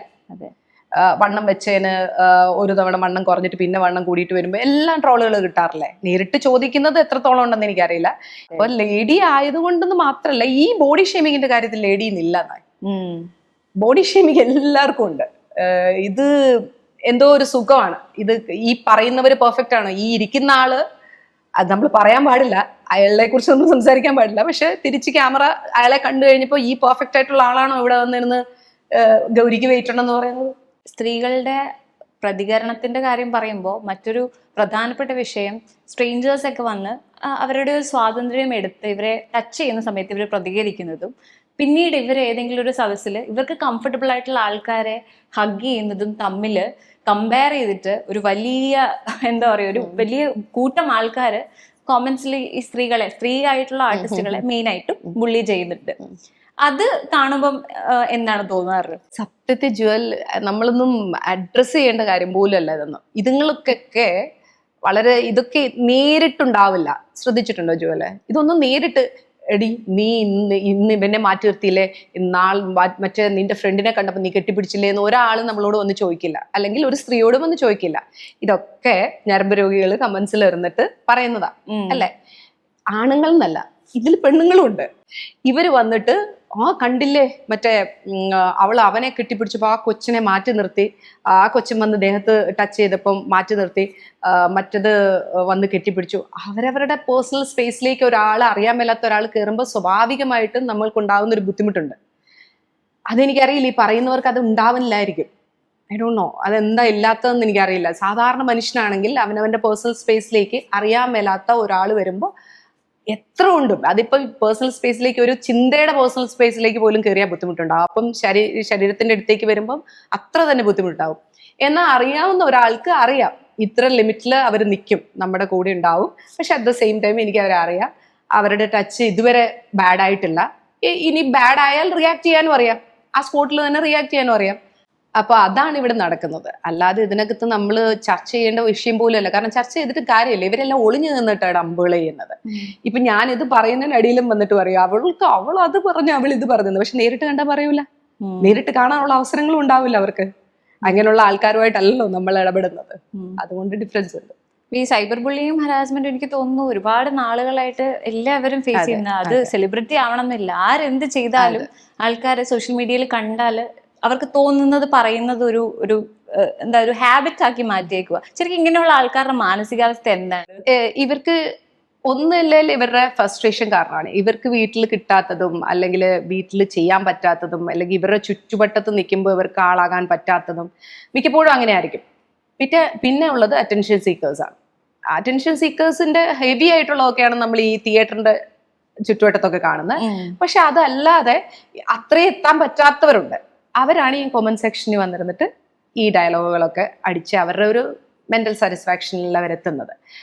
അത് ഞാൻ കുറച്ചു മുമ്പേ പറഞ്ഞ പോലെ ചിലപ്പോൾ സെക്ഷൽ ഫ്രസ്ട്രേഷൻ ആയിരിക്കും. അപ്പോൾ അവര് എന്ത് കണ്ടാലും, ഇപ്പം ഞാനിപ്പോൾ ഇവിടെ സാരി ഉടുത്തിട്ടിരിക്കുക, ഇപ്പം നമ്മൾ സംസാരിച്ചുകൊണ്ടിരിക്കുമ്പോൾ ഞാൻ ഫുള്ളി ഇവിടം വരെ കവർ ചെയ്ത ബ്ലൗസാണ് ഇട്ടിരിക്കുന്നത്. എന്നാൽ പോലും ഈ സാരിയുടെ തലപ്പൊന്ന് ചെറുതായിട്ടൊന്ന് മാറിയാൽ ഈ കണ്ടോണ്ടിരിക്കുന്ന ബാക്കി ഞാൻ സംസാരിച്ചതെല്ലാം മറന്നിട്ട് ആദ്യത്തെ ക്വസ്റ്റ്യൻ അതായിരിക്കും, നിനക്ക് സാരി ഒന്ന് നേരെ പിടിച്ചിട്ടൂടെ എന്നായിരിക്കും. ഞാൻ സംസാരിച്ചത് എന്താണ്, ഇത്രയും കാര്യങ്ങൾ വാ തോരാതെ സംസാരിക്കാം, പക്ഷെ അതൊന്നും കാണാൻ പറ്റില്ല, അവർക്ക് കേൾക്കാൻ പറ്റില്ല. ബിക്കോസ് അവർ അങ്ങനെയാണ്, സെക്ഷലി അവർ ഫ്രസ്ട്രേറ്റഡ് ആണ്. അപ്പൊ എന്തിനും അവർക്ക് കാണാൻ പറ്റുന്ന ഇത് മാത്രമായിരിക്കും. അപ്പോൾ ഇവരുടെ സിമ്പിൾ അറ്റൻഷൻ സീക്കിങ് എന്നുള്ള ഇവർക്ക് ഇപ്പം ഞാൻ എപ്പോഴും പറയുന്നൊരു കാര്യമാണ്, ഇപ്പൊ ഞാനൊരു വീഡിയോ ചെയ്യുമ്പോൾ ഞാൻ കുറേ കാര്യങ്ങൾ ആൾക്കാരോട് സംസാരിക്കുന്നു എന്നുള്ളൊരു തോന്നല്, അല്ലെങ്കിൽ അങ്ങനെ ഒരു റീച്ചാണ് ഞാൻ ആഗ്രഹിക്കുന്നത്. ആൻഡ് ജുവൽ ഇപ്പം ജുവലിന്റെ ചാനലാണെന്ന് വിചാരിക്കുക, ജുവലിന് ഇത് യൂട്യൂബ് ചാനലാണെങ്കിൽ യൂട്യൂബിൽ കൊണ്ടുവന്നിടുന്നു, അല്ലെങ്കിൽ ജുവൽ ഇന്റർവ്യൂ എടുക്കുന്നതിന് അതിന് പേയ്മെന്റ് ഉണ്ട്. അപ്പം ഇങ്ങനെ ജുവലിന് നേട്ടമുണ്ട്, എനിക്കും നേട്ടമുണ്ട്. പക്ഷെ ഈ കമന്റ് സെക്ഷനിൽ ഇരിക്കുന്നവർക്ക് ഒരു നേട്ടമില്ല, പക്ഷെ അവരവിടെ ഉണ്ട്. ബിക്കോസ് അവർക്ക് വേണ്ടത് അവരുടെ ഫ്രസ്ട്രേഷൻ ഒന്ന് ശമിപ്പിക്കണം. പാവങ്ങളല്ലേ, വിട്ട് കളഞ്ഞേക്കാം. പിന്നെ നമുക്ക് അതിന്റെ പുറകെ പോകാം. ഭയങ്കര വൾഗർ ആയിട്ടുള്ള കമന്റുകളൊക്കെ വരുവാണെങ്കിൽ നമുക്ക് അതിന്റെ പുറകെ പോകാം. പക്ഷെ നമ്മുടെ ടൈം എന്തിനാ വേസ്റ്റ് ചെയ്യുന്നത്? ഞാൻ എപ്പോഴും ഓർക്കുന്നത്, എൻ്റെ വീഡിയോയുടെ അണ്ടറിൽ വരുന്ന കമന്റുകളൊക്കെ ഞാൻ മൈൻഡ് ചെയ്യില്ല, പോട്ടെ വിട്ടേക്ക്. അതായത് ഞാനൊരു ഈ അടുത്ത കാലത്ത് മറ്റേ ഒരു പെൺകുട്ടി ബസ്സിൽ പോയ സമയത്ത് അവളുടെ ദേഹത്ത് ടച്ച് ചെയ്ത ഒരു ഇൻസിഡന്റ് അല്ലേ, അവളത് വീഡിയോ എടുത്തിട്ടല്ലോ. അപ്പൊ എല്ലാവർക്കും അതൊരു തെളിവാണ്. ആക്ച്വലി അത്രയും നല്ലൊരു തെളിവാണ് അവൾ കൊടുത്തത്. ആ ഒരു സിറ്റുവേഷനിൽ ഇപ്പം ജുവലിന് അങ്ങനെ ഒരു സിറ്റുവേഷൻ വരുവാണെങ്കിൽ ജുവല് അപ്പൊ തന്നെ റിയാക്ട് ചെയ്യുമോ? ചിലപ്പോൾ പറ്റില്ല, എല്ലാവർക്കും പറ്റില്ല. എനിക്ക് ചിലപ്പം പറ്റില്ല. ഞാൻ കുറേ നേരം ഇങ്ങനെ നിൽക്കും. ഞാൻ ഇത്രയും വാദോരാത്ത സംസാരിക്കുന്ന ആളാണെങ്കിലും ഞാൻ കുറച്ചു നേരം ആലോചിക്കും ഇത് എന്താണ് ഈ ഒരു സിറ്റുവേഷൻ. പ്രത്യേകിച്ച് നമ്മളൊരു പബ്ലിക് പ്ലേസിലാണ്, പബ്ലിക് ട്രാൻസ്പോർട്ട് ബസ്സിലാണ്. അപ്പൊ ഈ സമയത്ത് നമ്മുടെ കൂടെ ബാക്കിയുള്ള സ്ഥലങ്ങളിലൊക്കെ ഇപ്പം ബസ്സിൽ കയറിയിട്ടുണ്ടെങ്കിൽ ജുവലിന് അറിയാം, നമ്മളിപ്പോൾ ഒരാളോട് പ്രതികരിക്കുകയാണെങ്കിൽ സ്ത്രീകൾ ഉൾപ്പെടെ ചില സമയത്ത് നമുക്കെതിരാവും. ചിലപ്പോൾ മിണ്ടാതിരിക്കുന്ന മാത്രമല്ല, എതിർത്തും പറയും. സ്ത്രീകൾ ഉൾപ്പെടെയുള്ളവരെ. സ്ത്രീക്കെതിരാകുന്നത് കാണുമ്പോഴാണ് ഭയങ്കര ചങ്കില് വേദന വരുന്നത്, ചങ്ക് പൊട്ടുന്നത് അവിടെയാണ്. എനിക്ക് തോന്നുന്നു ഓൾമോസ്റ്റ് ഈ ഇങ്ങനെയുള്ള കാര്യങ്ങളുടെയൊക്കെ അടിയിൽ ഒരു സ്ത്രീയുടെ മെസ്സേജ്, അതായത് ഒരു കമന്റ് കാണുന്ന സമയത്ത് നമ്മൾ വിചാരിക്കും എന്തിനാണ് സ്ത്രീയായിട്ട് ജനിച്ചെന്തിനാന്ന് വിചാരിക്കും. അറ്റ്ലീസ്റ്റ് പുരുഷന്മാർക്ക് അങ്ങോട്ടും ഇങ്ങോട്ടും ഒക്കെ ഒരു സപ്പോർട്ട് ചില സമയത്തൊക്കെ ഉണ്ടാവും. ഇത് അതുപോലും ചില സമയത്ത് ചില ആൾക്കാർ കൊടുക്കില്ല. അപ്പം നമ്മൾക്കെതിരായിട്ട് ഈ ബസ്സിലിരിക്കുന്നവർ മുഴുവനും തിരിയുന്ന സിറ്റുവേഷനും വരും. അപ്പൊ ഈ കുട്ടി അധികം ആളൊന്നും ഇല്ലാത്തൊരു ബസ്സിലാണ് ഇരിക്കുന്നത്. ഇതിന് അപ്പുറത്തും ഇപ്പുറത്തും ഇരിക്കുന്നവർക്ക് അറിയില്ല ഇവിടെ എന്താ സംഭവിക്കുന്നതെന്ന്. അപ്പൊ അവള് മാക്സിമം അവള് അപ്പൊ തന്നെ പ്രതികരിച്ചില്ല എന്നൊക്കെ പറയുന്ന അവളുടെ മനസ്സുകൊണ്ട് അവൾ ഒരു 100 തവണ പ്രതികരിച്ചു കാണും. ആ സിറ്റുവേഷനെ നോട്ടം കൊണ്ട് പ്രതികരിച്ചിട്ടുണ്ടാവാം, കൈ വെച്ചിട്ടുണ്ട് അവിടെ കൈ വെച്ചിട്ട് പ്രതികരിച്ചിട്ടുണ്ടാവാം. അതായത് കയ്യിൽ ടച്ച് ചെയ്താലും എന്റെ ബോഡിയിലേക്ക് വരാതിരിക്കാനുള്ള ഒരു ഇത് വെച്ചിട്ടുണ്ടാവാം. പിന്നെ ഞാൻ പറഞ്ഞ പോലെ ഒരു സൂക്ഷിച്ചുള്ള ഒരു നോട്ടം മതി ചില ഞരമ്പന്മാരെ എണ്ണീറ്റ് പോകാൻ. അങ്ങനെയൊക്കെ അവൾ ട്രൈ ചെയ്തിട്ടുണ്ടാവും. പക്ഷെ ഇയാൾ അപ്പോഴൊന്നും അല്ലെങ്കിൽ എന്താണെന്ന് ചോദിച്ചിട്ടുണ്ടാവും. ആ കുട്ടിയുടെ ശബ്ദം കേൾക്കുമ്പോഴറിയാം ഭയങ്കരമായിട്ട് ഇമോഷണലായിട്ട് സംസാരിക്കുമ്പോഴും അവളുടെ സൗണ്ട് പുറത്തോട്ട് അധികം ഭയങ്കര ലൗഡായിട്ടല്ല വരുന്നത്. അപ്പൊ അങ്ങനെ ഒരു സിറ്റുവേഷനിൽ ഇരിക്കുമ്പോൾ ഇവൻ വീണ്ടും അതേ കാര്യം തന്നെ ചെയ്തുകൊണ്ടിരിക്കുക. ആ ചുറ്റിനുമുള്ളവരൊക്കെ ചെറുതായിട്ട് കേട്ടിട്ടുണ്ടെങ്കിൽ പോലും അവർ റിയാക്ട് ചെയ്യുന്നില്ല, നമ്മളത് കണ്ട. അപ്പോ ഇവൻ ആ ഒരു മൊമെന്റില് ഇവനെ കൊടുക്കണമെന്നുണ്ടെങ്കിൽ അല്ലെങ്കിൽ ഇവനെ പുറത്ത് കൊണ്ടുവരണമെന്നുണ്ടെങ്കിൽ അവനെ അടിക്കുകയാണ് ആ സിറ്റുവേഷനെ. അപ്പൊ എന്തിനാ നിങ്ങൾ അടിച്ച? അവളെ അടിച്ചേച്ചും ഇവനെ ഒന്നിലെ പോലീസ് സ്റ്റേഷനിൽ വിടുക അല്ലെങ്കിൽ ഇറക്കി വിടുക എന്ന് പറയുമ്പോൾ പോലും കണ്ടക്ടർ വന്നിട്ട് എന്താ വളരെ കൂളായിട്ട് വന്ന് ചോദിക്കുക, ഇതേ സാധനം തന്നെയല്ലേ ഇവൾ ഈ തെളിവ് എടുത്തു വെച്ചില്ലായിരുന്നല്ലോ ഉണ്ടാവുക, പിന്നെ ഇവൾക്ക് എന്താന്ന് ചോദിക്കുമ്പോൾ എന്നെ പിടിച്ചു എന്ന് പറയുമ്പം എന്നാ പിടിച്ചു? അപ്പം പറയുമോ ജുവൽ അങ്ങനെ ഒരു സിറ്റുവേഷനിലാണ് ജുവൽ പറയുക എന്റെ ഷർട്ടിന്റെ അകത്തൂടെ കൈയിട്ട് പിടിച്ചു എന്ന് ആരും പെൺകുട്ടികൾ പറയാൻ ധൈര്യപ്പെടില്ല. അപ്പൊ അതെടുത്ത് തന്നെ അവൾ എടുത്തത്. അവൾ അതിനുവേണ്ടിയാണ് ആ ഒരു വീഡിയോ എടുത്തത്. അതിനെതിരെ കമന്റുകൾ, അവൾ അത്രയും നേരം സൂഹിക്കുക. അപ്പം ഇവൻ ചെയ്യുന്ന എവിടം വരെ ഇവള് പോലും അറിഞ്ഞില്ല ഇത്രയത്തിലേക്ക് പോകുമെന്ന്. അപ്പൊ ഇവളുടെ തൊടയിൽ കൈവച്ചു. അപ്പൊ ഇവൾ എടുക്കാണ്. ഇനി അടുത്ത മൊമെന്റ് എത്ര പോയാലും ഉള്ളിലേക്കൊന്നും പോവില്ല എന്ന് അവൾ ഉറപ്പിക്കും. കാരണം അത്രയും ധൈര്യം ഉണ്ടാവും ഇത്രയും ഒരു പബ്ലിക് പ്ലേസിൽ. പക്ഷെ അവൻ അടുത്ത അതാ ചെയ്യുന്നത്. അത് വീഡിയോ എടുത്തില്ലായിരുന്നെങ്കിൽ ഇവിടെ ആരും കാണില്ല, ഒരാളും അവൾക്ക് വേണ്ടി സപ്പോർട്ട് നിൽക്കത്തില്ല. ആൻഡ് അതിനെ പറയുന്നത് വൈറലാകാൻ വേണ്ടി അവൾ ചെയ്തു എന്നാണ് പറയുന്നത്. വൈറലാകാനാണെങ്കിൽ ഞാൻ കണ്ട വീഡിയോയിൽ അവളുടെ ഫോട്ടോ ഇല്ല, അവളുടെ ഫേസ് ഇല്ല. അവൾ അത് പ്രിപ്പയർഡ് ആയി അങ്ങനെ എന്നേ ഞാനൊന്ന് വൈറലായിക്കെന്ന് പ്രിപ്പയർഡ് ആയിട്ട് ഇങ്ങനെ ഇരിക്കുകയാണെങ്കിൽ പോലും ആളെ പറയാം അങ്ങനെ പറയണ്ട, അവൾക്കൊരു തെളിവാണ് സ്റ്റിൽ. പക്ഷേ അങ്ങനെ പോലും ഇല്ലാത്തൊരു കുട്ടീനെ കുറിച്ച് ഇത്രയും അനാവശ്യം പറയണമെന്നുണ്ടെങ്കിൽ ഒന്ന് ആലോചിച്ച് നോക്കുകയും. കമന്റ് സെക്ഷൻ ഫുൾ അങ്ങനെയാണ്. വൈറലാകാൻ വേണ്ടി അവൾ സൂചിച്ചിരിക്കുമായിരുന്നു, അവളുടെ വയറിൽ തൊട്ടപ്പൊക്കെ ഇല്ലായിരുന്നു, തൊടയിൽ തൊട്ടപ്പം ഇല്ലായിരുന്നു. എന്ത് ചീപ്പായിട്ടുള്ള സാധനമാണ്. ഇതിനെ ഞാൻ ഈ കമന്റ്സ് എല്ലാം വെട്ടിയെടുത്തിട്ട് ഞാനൊരു വീഡിയോ ചെയ്തു. ഇവരുടെ ഐഡി എല്ലാം ഞാൻ ഹൈഡ് ചെയ്തിട്ട്, അതപ്പോൾ എല്ലാവരും ചോദിച്ചു എന്താ ഐഡി റിവീൽ ചെയ്തുകൂടെ എന്ന്. സിംപ്ലി വൺ തിങ്, ഇവർക്ക് ഒറ്റ ആഗ്രഹം ഉണ്ടാവുള്ളൂ, ഫേമസ് ആകുക എന്നുള്ളത്. അതായത് ചീപ്പ് പബ്ലിസിറ്റി മതി ഇവർക്ക്. അവർക്കതൊരു സുഖമാണ്. നെഗറ്റീവ് വേയിൽ പബ്ലിസിറ്റി കിട്ടിയാലും അവർ ഹാപ്പിയാണ്. സോ അവിടെ അവരുടെ ഐഡി മറക്കാതെ അവരത് എഴുതിയിട്ടുണ്ടെങ്കിൽ തീർച്ചയായിട്ടും നമ്മളൊരു വീഡിയോ എടുത്ത് ചെയ്തിട്ട് അത് റീച്ച് ആകുമ്പോൾ അവർക്ക് ഭയങ്കര സന്തോഷമാണ്. സോ ഞാൻ അവരുടെ ഐഡി ഒന്നും വെച്ചില്ല. അപ്പോൾ അതിൻ്റെ അടിയിൽ, ആ വീഡിയോ ചെയ്തതിൻ്റെ അടിയിൽ വന്നിട്ട് ആ കുട്ടീനെ മോശമായിട്ട് പറഞ്ഞിട്ട് കമന്റുകളാണ്. അപ്പൊ ആ കമന്റ് സെക്ഷനിൽ ഞാൻ എന്താ ചെയ്യേണ്ടത്? ഞാൻ പിന്നെ ലീവ് ചെയ്യാം. ഇപ്പോൾ നെഗറ്റീവ് കോമന്റ്സ് വരുമ്പോൾ ഇഗ്നോർ ചെയ്യുമെന്ന് പറഞ്ഞല്ലോ, അതിലൊരു ബുള്ളിങ് ലെവലിലേക്ക്, ഒരു ഹറാസ്മെന്റ് രീതിയിലേക്ക് ഇത് എത്തുമ്പോൾ എന്തെങ്കിലും രീതിയിൽ പ്രതികരിച്ചിട്ടുണ്ടോ? ഞാൻ ഒരാളെ കുറിച്ച്, ഒരു ഇൻഫ്ലുവൻസറെ കുറിച്ച് ഒരു വീഡിയോ ചെയ്തിരുന്നു. ഇൻഫ്ലുവൻസർ അല്ല, ക്രിയേറ്റർ. ഓക്കെ. അപ്പോൾ അയാൾ ഇതുപോലെ ചെയ്യുന്ന കാര്യങ്ങൾക്ക് ഫാക്ട് ചെക്ക് കൂടാതെ ചെയ്യുന്നു എന്നുള്ള വ്യക്തമായിട്ട് രീതിയിൽ തന്നെയാണ് ഞാൻ പറഞ്ഞത്. ഞാൻ വളരെ ഡീസെന്റ് ആയിട്ടായിരുന്നു പറഞ്ഞത്. ഫാക്ട് ചെക്ക് ആദ്യമത്തെ വീഡിയോസൊക്കെ ഓക്കെയാണ്, പക്ഷെ നിങ്ങൾ ഫാക്ട് ചെക്ക് നടത്തണം, ഇല്ലെങ്കിൽ കുറേ പേര് അതുമൂലം അനുഭവിക്കുന്നുണ്ട്. നിങ്ങൾ ഒരാളെ കൊടുക്കാൻ വേണ്ടി ചെയ്യുന്ന ഒരു കാര്യമായിരിക്കാം, പക്ഷേ അതേപോലെ തന്നെ അപ്പുറത്ത് കുറേ പേര് അതിന്റെ ഭവിഷ്യത്ത് അനുഭവിക്കുന്നുണ്ട്. ആൻഡ് മരിച്ച കുട്ടീനെ കുറിച്ച് വരെ പിറ്റേ ദിവസം തന്നെ വീഡിയോ ഒക്കെ ചെയ്തിരുന്നതൊക്കെ പറഞ്ഞു കഴിഞ്ഞാൽ ഭയങ്കര മോശമാണ്. അവിടെ യാതൊരുവിധ ഫാക്ട് ചെക്കും ഇല്ല. പിറ്റേ ദിവസം തന്നെ ഇയാളുടെ കയ്യിൽ കിട്ടുന്ന തെളിവ് ശരിയാണോ തെറ്റാണോ എന്നുള്ളതൊന്നും ഇയാൾക്ക് അറിയേണ്ട കാര്യമില്ല, വിളിച്ചു പറയാണ്. സോ അങ്ങനെ ഒരു വീഡിയോ ഞാൻ ചെയ്തു. അപ്പോൾ പുള്ളി ഭയങ്കര ഫ്രസ്ട്രേറ്റഡ് ആയ വീഡിയോയുടെ അടിയിൽ വന്നിട്ട് പറഞ്ഞു, നീ ഇതുപോലെ ക്യാഷ് മേടിക്കുന്നുണ്ട്, ഞാൻ ക്യാഷ് മേടിക്കുന്നുണ്ടെന്ന് നീ തെളിയിക്കാൻ എന്നൊക്കെ പറഞ്ഞു. അപ്പം എന്നെ സംബന്ധിച്ച് ഞാൻ അങ്ങനെ ഒരു കാര്യം പറഞ്ഞിട്ടില്ല. ഞാൻ പറഞ്ഞത് ഫാക്ട് ചെക്ക് കൂടാതെ നമ്മൾ കാര്യങ്ങൾ ചെയ്യാൻ പാടില്ല. അപ്പം ഞാനൊരു വീഡിയോ സെപ്പറേറ്റ് റിപ്ലൈ വീഡിയോ പോലെ ചെയ്തു. ഇനി നിങ്ങൾ എന്നെ വീണ്ടും ഒരു വീഡിയോ ചെയ്യാൻ നിങ്ങൾ എന്നെ പ്രലോഭിപ്പിക്കരുത്. എനിക്കിങ്ങനെ ഒരു ഇൻഫേമസ് റീച്ച് വേണ്ട. ഞാനൊരു ഇൻഫേമസ് ആയിട്ടുള്ള റീച്ചിന് വേണ്ടിയല്ല ഞാൻ വീഡിയോ ചെയ്യുന്നത്. എനിക്ക് വേണ്ട വിധത്തിലുള്ള ഫിനാൻഷ്യൽ ഫ്രീഡത്തോടു കൂടി ജീവിക്കുന്ന ഒരാളാണ് ഞാൻ. അപ്പം ഒരു ഇൻഫേമസ് റീച്ച് ഉണ്ടാക്കി, അല്ലെങ്കിൽ ഇപ്പം എല്ലാവരും ഇൻഫേമസ് റീച്ച് ഉണ്ടാക്കുന്നത് തന്നെ ബിഗ് ബോസിൽ പോകാൻ വേണ്ടിയാണ്. ഞാൻ നെവർ എവർ ഞാൻ പോകില്ലാത്തൊരു കാര്യമാണത്. അപ്പോൾ എനിക്കതിൻ്റെ ആവശ്യമില്ല. അപ്പൊ നിങ്ങൾ ദയവേത് എന്നെ ഇതുപോലെ എന്താ പറയാ ബുള്ളിയല്ല, നോട്ട് ലൈക്ക് അയാൾ ബുള്ളിയല്ലേ ചെയ്ത അയാൾ വന്നിട്ട് കമന്റ്, അയാൾ ഫ്രസ്ട്രേറ്റഡ് ആയിട്ട് കമന്റ് ഇട്ട, അതുകൊണ്ടാണല്ലോ ഞാൻ പറയാത്ത കാര്യങ്ങളൊക്കെ പറഞ്ഞു.